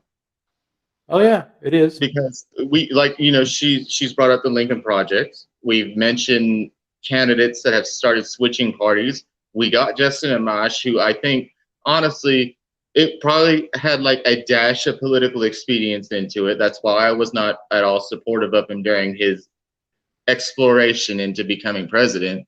Mm-hmm. But albeit that he's stuck around, I have a far more respect for him than I did. But then we have people like, what's his name, John Andrews up in Maine. We have Paul Mitchell, who went to independent and kind of used our language for why he did it. We have people like Lincoln Chafee, who we mistook her point for, who has served on, I don't know, what's he got, 3 more American political parties, and he's got the punches to become president. I don't know. Yeah. We have people that are doing that, and it's especially I've definitely found this accusation several times. We get called that we're gatekeeping, we're being purists, we're being okay. I don't know if it's necessarily an inherently, because the soul of the Libertarian Party is under siege right now. I don't want John Andrews of Maine or Paul Mitchell. I believe he was Michigan as well. Yeah, I don't want these people to come in. It's like me and Kim Ruff were discussing it at one point. It's like, welcome. I will gladly give you a welcome basket, so I want to talk to you. Check your GOP bullshit at the door. You don't want to toss them the keys to the kingdom as soon as they get in the door. That's the thing. And I know that there are people that are like, okay, well, he's got name recognition or she's got name recognition. Let's run them for president. And I get to a certain level. There are a lot of states within within our country that need that libertarian at the top of the ticket to get ballot access to ease some of the pressure on that state. I think that we're kind of at that level that we really need to those states that don't have ballot access yet are not because our presidential candidate wasn't strong enough. It's that rules there stop, and that we need to change the rules there as best as we can. Right. There was plenty to criticize Jorgensen on, and I'm Yeah. pretty sure that me and Chrissy Wickers were probably two of the most targeted people when it came to that, because there was plenty to criticize her on. Like, Kara, I don't know, like we just became like best friends. So I'm just saying, like, I was one of the people that like kind of, I wanted to keep her in check. I do believe she was a principled libertarian. Her messaging and the way she was presenting us made people like me who came back from Afghanistan realize that all of it was screwed and fucked up, so to speak. She made me look like I was a fucking idiot for doing so in some of the shit she was doing. She's a nice lady. I love her as a person. I don't like her as a marketing person. She is a principled libertarian. I will never deny her that. But I attacked the Libertarian Party just as much as I did Joe Biden, Donald Trump, Pete Buttigieg, or whatever the plethora of people they had over on the Democrat side of things. Right. It's Jorgensen. I loved her to death. Maybe as a friend, though. Like, Yeah, not as my candidate. I get that. And it's not her fault that, and like David said, it's not her fault that these, like, because I did actually go up to bat for her a lot of times in a lot of these Republican and Democrat groups that I'm also a part of, that I try to do outreach for Outright and some other activist circles that I'm part of that are libertarian devoid in some respects, thank God. That being said, it's like, it's not necessarily her fault, like David said, that like these states are legitimately working and actively working against us right now. Like, right, exactly, because your threat, the Libertarian Party is a threat to the Republican Party. Now, I don't see you as a threat to the Democratic Party because our ideals are not exclusive.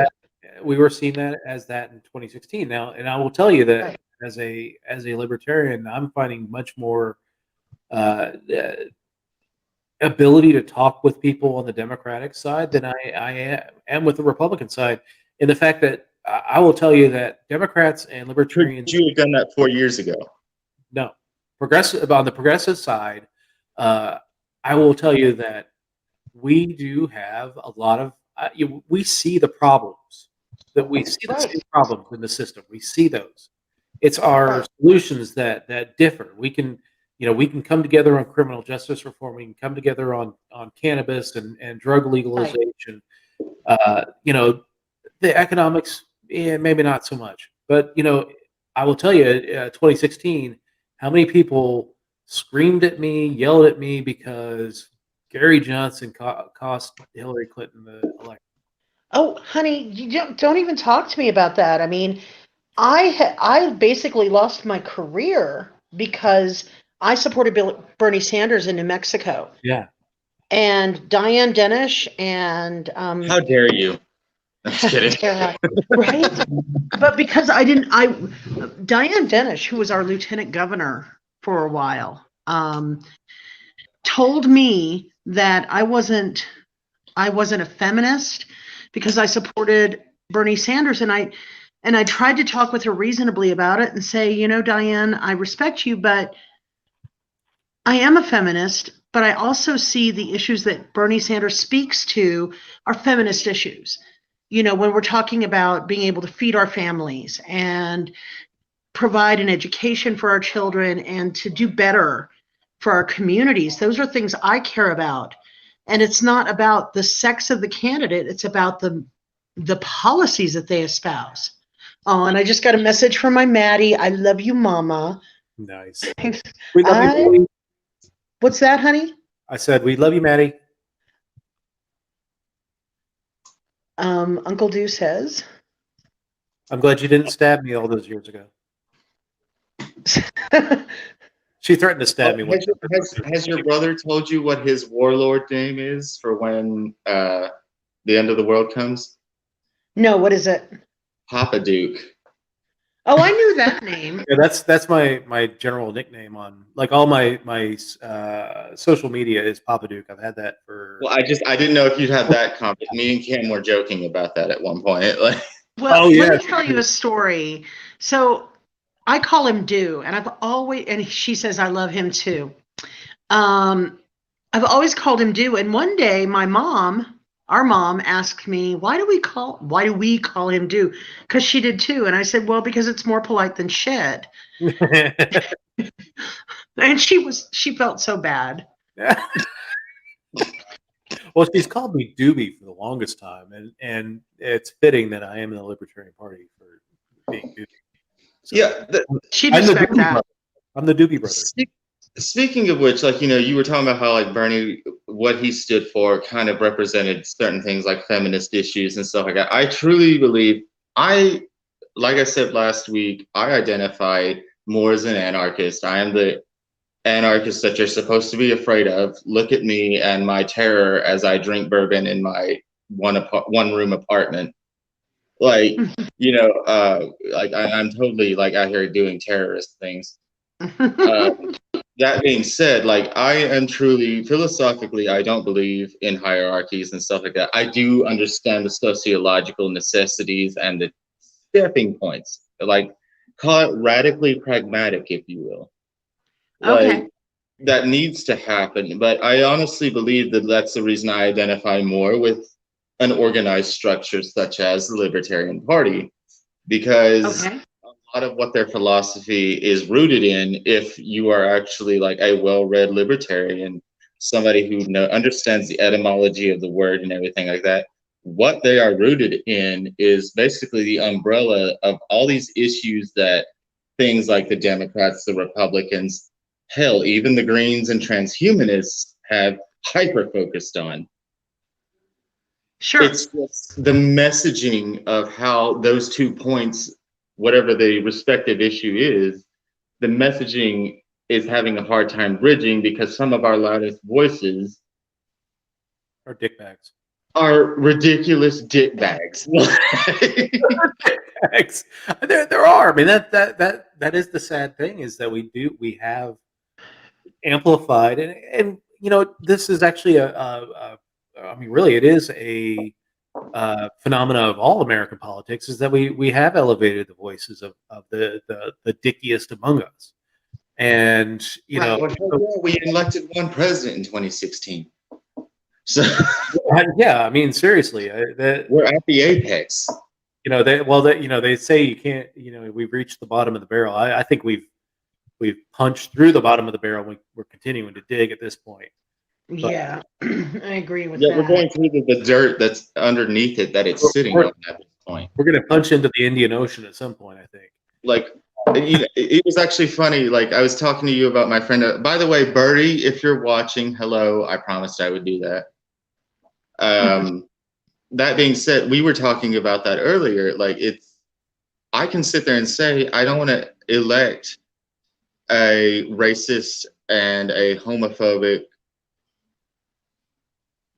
counterpart to office. The sad part of it is, if you know both of the people that are in the duopoly that we're running, you have a hard time deciphering who I'm talking about. Like, well, so the thing that I understand people can change. I do. But at the end of the day, like, we cancel and close businesses down for things much more minor. But when it becomes somebody that's supposed to be the societal construct of free leader of the world, why does that get its own specialized set of rules? Yeah. That's a very good point. I mean, seriously, go to DC right now. You go to DC, you go to Lafayette Park. Now, Lafayette Park is the one right across from the north side of the White House. Mm-hmm. For years, I mean, it's a park. People walk through it. There's a gate in front of the White House.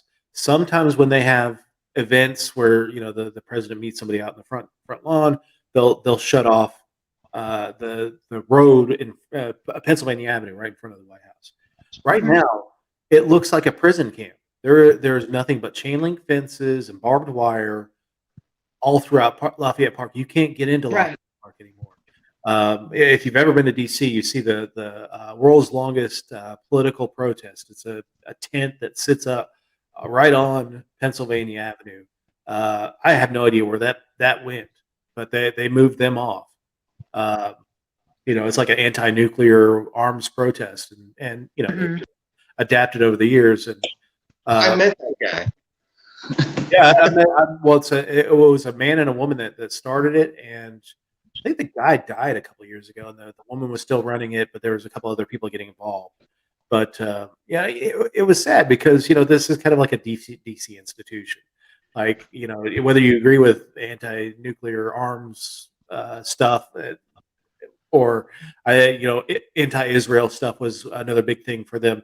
Whether you agree with that or not, it didn't matter. It was just that they were an institution, that there was a permanent political protest, which is the quintessential American thing when you think about it. It's a protest of the government, protest of trying to redress your grievances right in front of the White House. That is a beautiful thing to me, and it's shut down. There's because Donald Trump is bunker bitch. I mean, he's afraid of the people.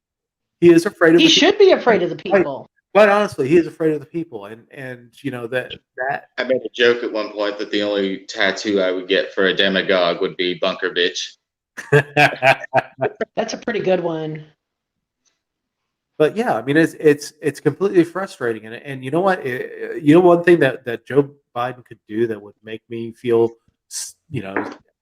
as a libertarian, I'm looking at his presidency the same jaundiced eyes as the other presidents. I hope they do okay. I hope they don't mess things up too bad. But I'm not. I'm expecting bad stuff, at least from a libertarian perspective. But if he tears down that stuff, he's going to have a nice check mark in the book for me, because I will, whenever I go into DC, I see it, I'll be like, thank you.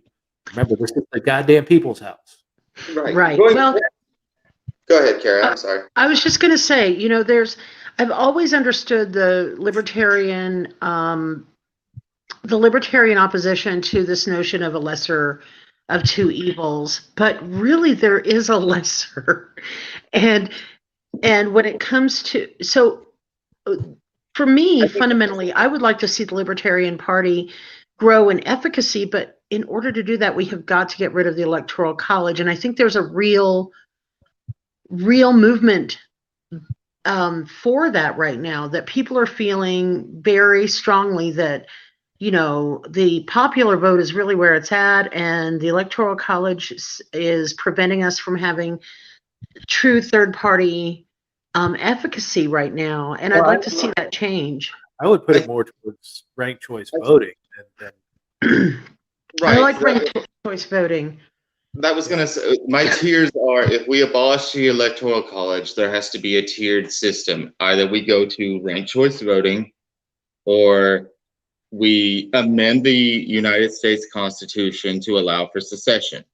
I'm sorry, I live in Phoenix, Arizona. I really don't want Los Angeles or New York City, because we are a purple area. We are very evenly matched here as far as politics are concerned. We owe that to Barry Goldwater, but also because it's a larger, more urban type of area, more this sounds bad, but more pander to type of conglomerate of individuals. We are very purple here. I don't need people from Los Angeles or New York City deciding what's best for me out in the middle of the bumfuck desert. That's the only validation that I've ever seen in argument pro Electoral College. But if we're going to do that, we need to get ranked choice voting, or we need to amend and make it easier to establish your own principality, if as it were. Monaco's well, then done. We're not the United States. That's the problem. Is the United States something that we are committed to? And that's something that I've always believed in, but maybe I'm wrong. I don't know. After listening to these people in Texas, I would like to think we are United States, but as the years have dragged on, we're not. Like, No. no, Texas wanting to secede right now shows that we're not. And Well- actually being serious about it this time. Like, that there are actually, like, there's a huge amount of cash flow going to this notion that Texas is going to secede that has not compared to, like, when Obama got elected and they threatened to do it and things like that. There's actually a huge amount of cash flow, a huge amount of people within our military infrastructure that are Texan at heart that are willing to go and throw their support behind it and everything. It's one of those things, like, you have to start, for instance, like, only reason I'm actually opining on this, like, I hold a degree in psychology, and Okay. I've watched and talked to a lot of these people, and this time it actually kind of does raise my anxiety, because it's like, if Trump doesn't win, Trump doesn't have to do anything now. Trump's already established his support base, everything like that. And as much as I make fun of them, I don't doubt their tenacity. No.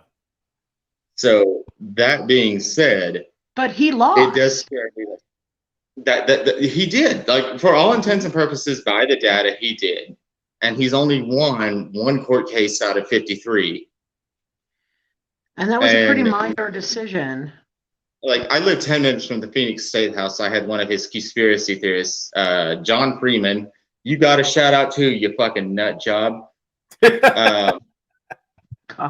Was like, oh, I'm sorry that you can't handle people that like know better than you. And I look at his profile, and whether it's true or not, he lives, like, in Ohio. I'm sorry, I live 10 minutes from the State House. I lobby at the State House. Like, fuck off. Like, no, there are no fucking National Guardsmen there. I promise you. Like, Yeah. This stuff has just been crazy out of the Trump campaign. It's ridiculous. He's got his people so convinced that in Texas, which is already, like, there is a group called the Texas Nationalists that are not regular nationalists. They're not American. They're not anything like that. They're the people that truly believe Texas was supposed to be its own independent nation. They're the Sam Houstonites. They're those type of people. Yeah. And they finally gotten this fucking, like, free flow of cash, donations, support, and everything like that, that now it's becoming, they might actually do it. So, Tyler, what do you think happens if they do? Well, let's say the Texas legislature says, you know what, we're seceding tomorrow. We lose a fifth of our economy. Bye, bitches. Yeah, I mean, No, we lose a fifth of our economy in terms of natural resources. Yeah. But our national IQ goes up tremendously. That's also fair. But no, actually, we let it go. to be quite honest, the Texas Libertarians are some of the best and most dedicated individuals I've ever met, because it's like, no, they're not inherently against the idea of secession, but they're sitting there and saying, like, we want to be your neighbors, we want to be your friends and stuff like that. They'll sit there, like, they went to court because actually this past election, the Republicans tried to get the Libertarians kicked off the ballot and failed. The Democrats got the Greens kicked off the ballot successfully. And the Texan Libertarians actually went up to bat for the Green Party candidate, Howie Hawkins, and he still appeared on a few of the counties. If I might be mistaken, somebody, if you're from Texas, correct me, but I'm pretty sure Howie Hawkins still made it on the ballot in a few counties in Texas, because the Libertarian Party was like, we're not just fighting for us. We fucking hate the Greens, but welcome, because your voice needs to be heard too. Yeah. Like, but that being said, like, I'm actually interested if it does actually happen and Texas finally does go through with it based on anomalies that are, it actually has the financial backing to do it. It actually has all these people willing to come and support it, including within our own governmental infrastructure. I'm very interested to watch what will happen. It kind of worries me at the same time, because it's like, will this actually kick off that quote unquote second civil war? I moved from South Carolina. We started the first one. and for very shitty reasons. We still have a shitty reason now, but if Texas does it, like I'm watching Dan Crenshaw, I'm watching Ted Cruz, I'm watching John Oh, that Cornyn. Crenshaw cat is insane. Did you Crenshaw's see the not video insane. Crenshaw did? Yes. Yes, it was. Oh my Crenshaw. God, I almost chipped my tooth, gritting my teeth at how It was- cringe it was that was. Crenshaw. Yeah, Crenshaw. as a fucking veteran, what Crenshaw did, ooh, God, it pissed me off. And he's like, oh, I'm a Navy SEAL. That's fantastic. Thank God you got to go home and divorce your third wife. Like, you know, we can make those jokes. You guys can't. Fuck you, civilians. We can laugh at them though. Yes. That's true.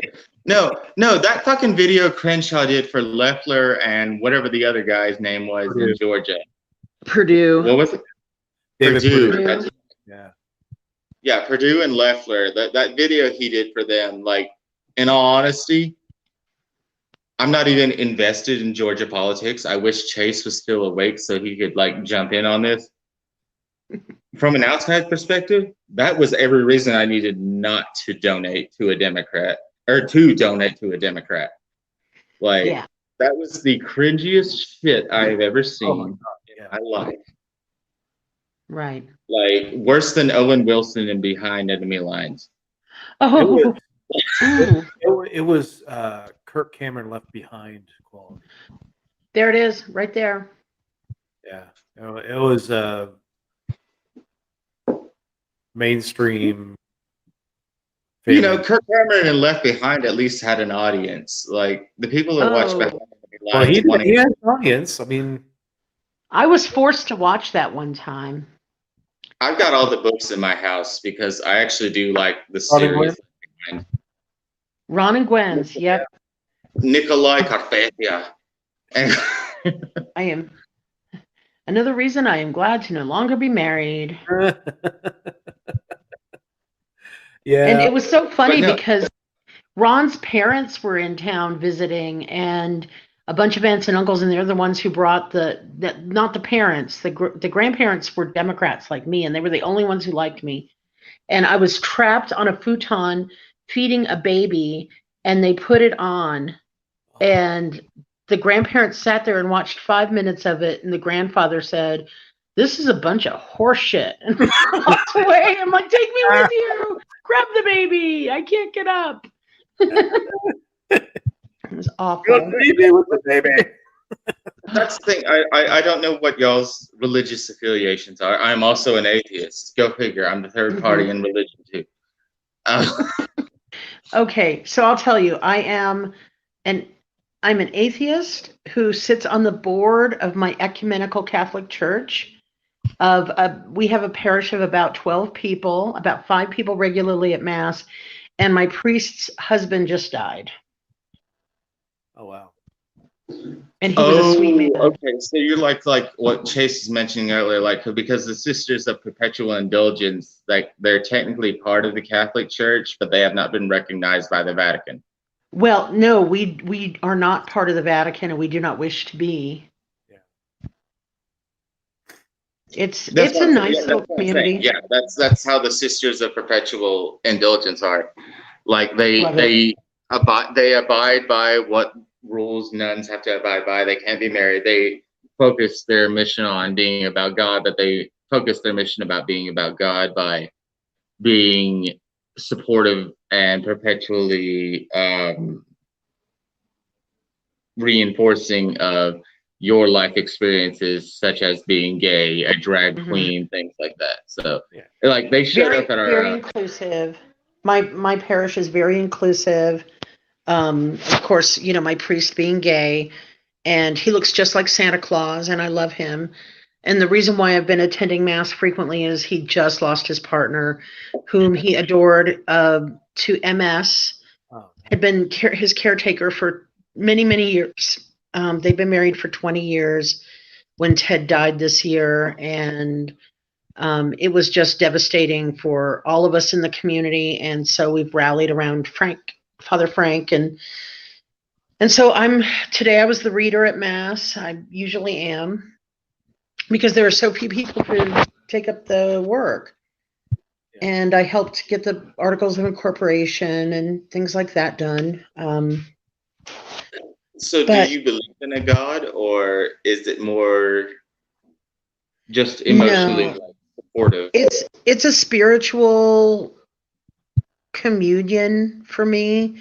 It's not about I don't believe in a sky daddy at all, but I do believe in holy people. I'm so mad at you because I wanted to use that term, but I was trying to be nice. Sky daddy? Yes. Sorry, I beat you. Yeah. No, I grew up in the Catholic faith. I want to be your friend more. Oh, good. Well, you are my friend. So, I mean, like for me, I would describe myself as more agnostic. I don't know what's beyond the universe. I don't know what is out there. Right. To make a firm stand either way. And if I could make a suggestion, Dave, for one of your episodes here on the Political Deep Dive, you should definitely invite Daniel Bastiat. Okay. If I vanish, it's because my phone died. Okay. No, it was Sky. You got raptured. Yeah. No, you got raptured. It was Sky Daddy. Yeah.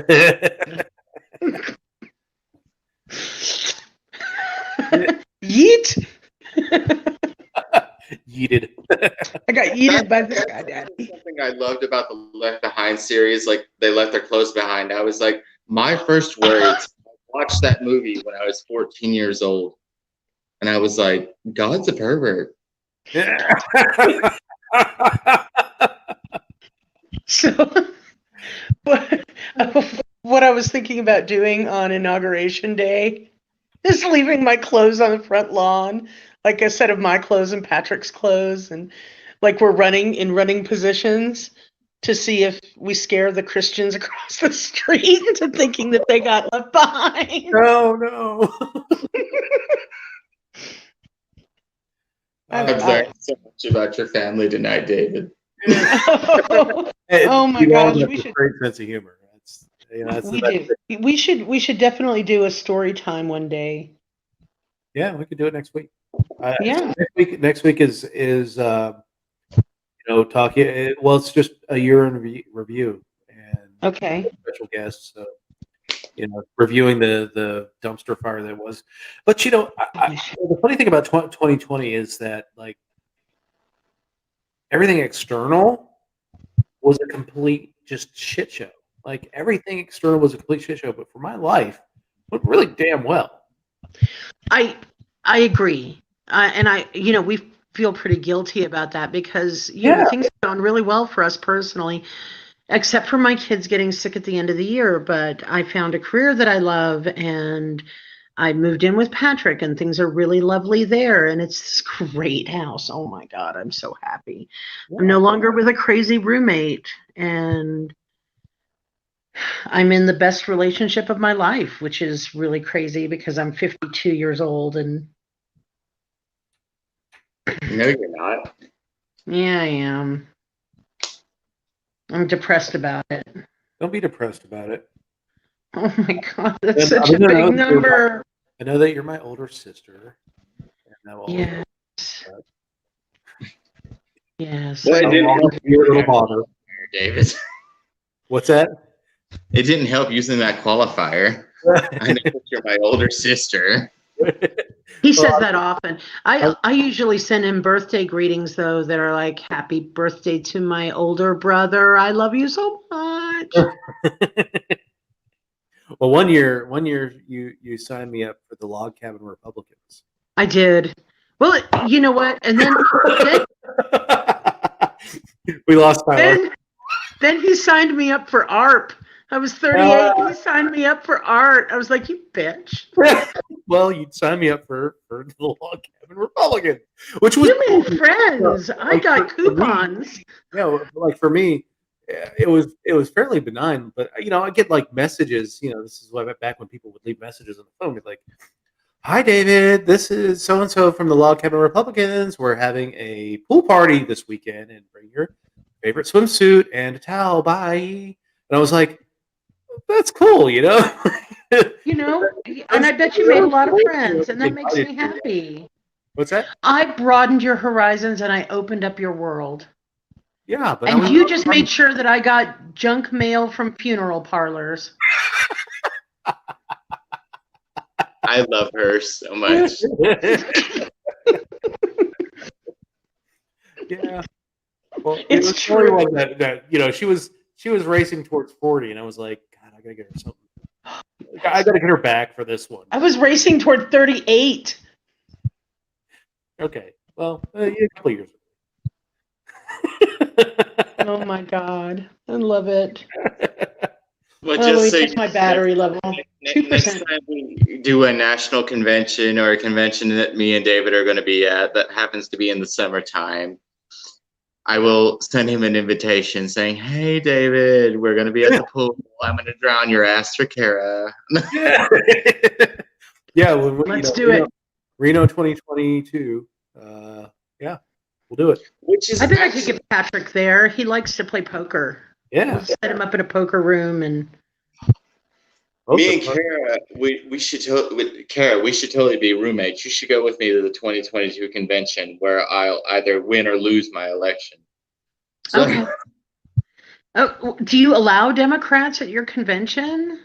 we allow anybody. That's the thing. My fiance is actually registered transhumanist, and he went to our last one. So 2016, we shared a hotel with a cosplay convention. I can't remember which one it was, but that was a lot of fun.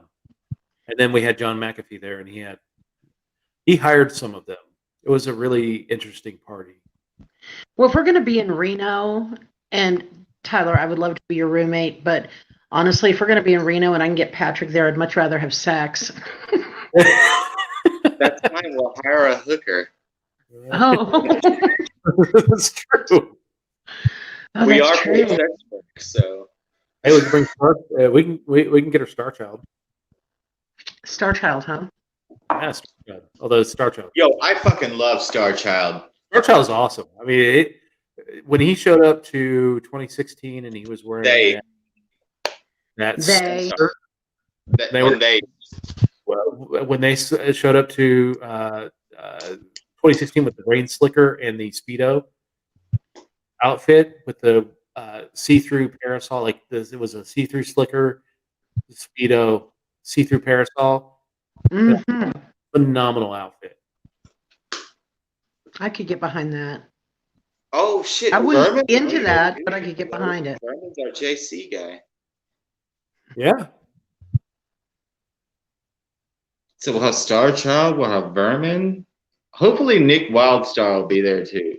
Nick Wildstar, I've heard they've been posturing for governor of California, which I hope so. I just hope. No Well, did he disrespect already run to for any governor? of these members I like, but I hope that he's not their nominee. So Yeah. So apparently, Dave Smith endorsed Angela McArdle tonight. well, it's because Angela McArdle is probably, and I like Angela. Angela and me actually talked for like 3 seconds at Orlando.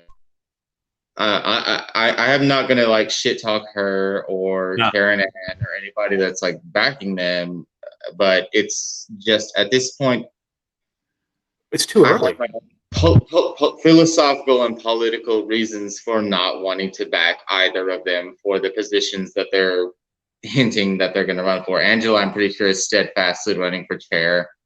Yeah. Dave has been postured to run as the Mises pick. He is the Hornberger of 2024, which is fine. And it's way too early. He's not gaining my support. Absolutely not. I don't even find him funny based on watching like some of his comedic routines, and I'm a pretty fucking funny person. So, like, I'm all for I think dark the humor. three of us should go do stand-up sometime.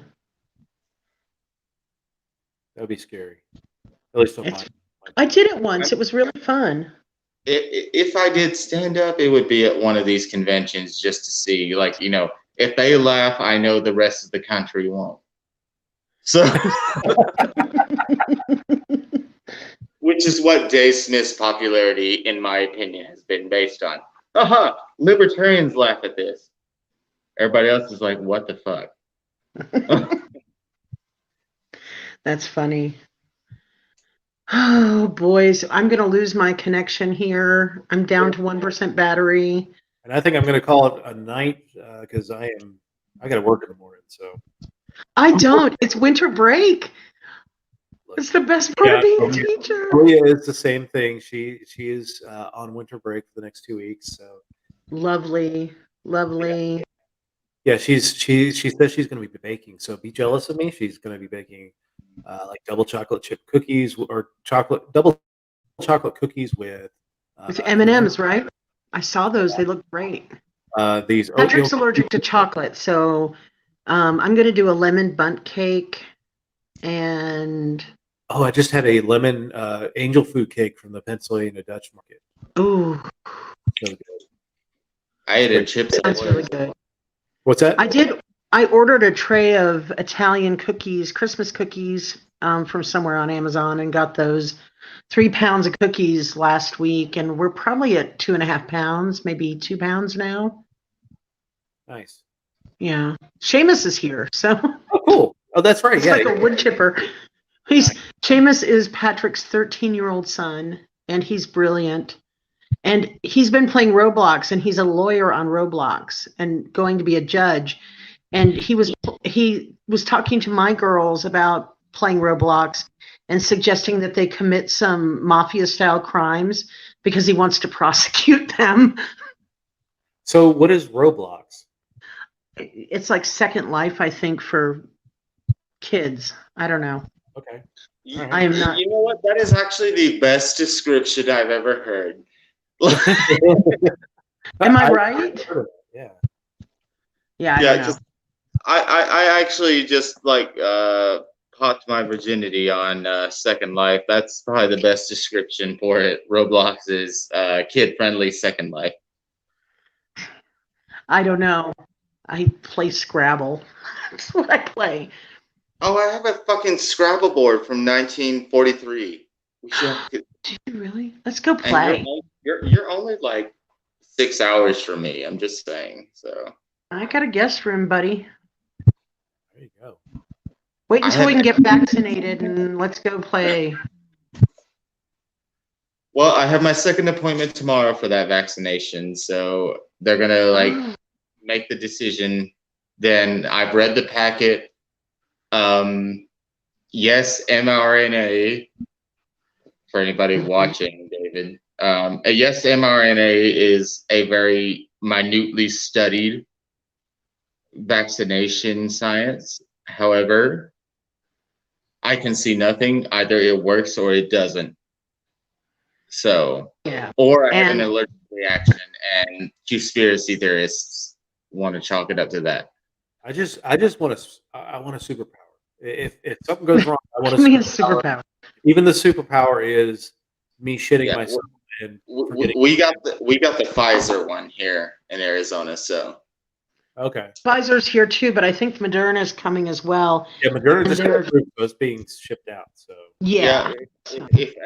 If I don't volunteer for the Pfizer one, I don't get $1,500. So it's like then the capitalist comes out me. I want money. Right? However, but at the same time, it's like, I hate the fucking shit that's coming out now. It's like, oh my God, it can negatively affect you. I'm like, that's cool. I have an air mattress and I have places I can stay. That's fine. Right. But at the end of the day, research has to be done. Yeah. So and to me, like, I'm not worried. my partner is immunosuppressed. I have to worry about him yeah. too. So I'm a diabetic. Once it gets to our community, I will definitely be taking the Mhm. vaccine, just because both me and my wife, we want to make sure that, we take care of ourselves and take care of each other and not, because if I catch something wherever I go, or she catches something from the classroom, we're both going to get it. We're going to probably have some sort of bad outcome and have a lot longer struggle than most of the people. So that's I'm doing this not only for me but for my wife, and then Right. That's the thing. You and then I have want to to go walk forward. like, God forbid, death is part of it. Yeah. Like, COVID is awful. My kids are young and they've been suffering so badly. My 20-year-old got pneumonia from it. Yeah. And she's afraid, we're all afraid right now that she and Hazel may have developed blood clots because they're both on estrogen and they've had bruising and streaking. And they went to urgent care yesterday and were basically blown off. So now we're having to pursue that. But it's terrifying. It is terrifying to be on the outside of it looking in. It's terrifying to realize that, it could all go away. Like I could have lost 3 of my 4 children over this, and I don't want that to happen. They're my life.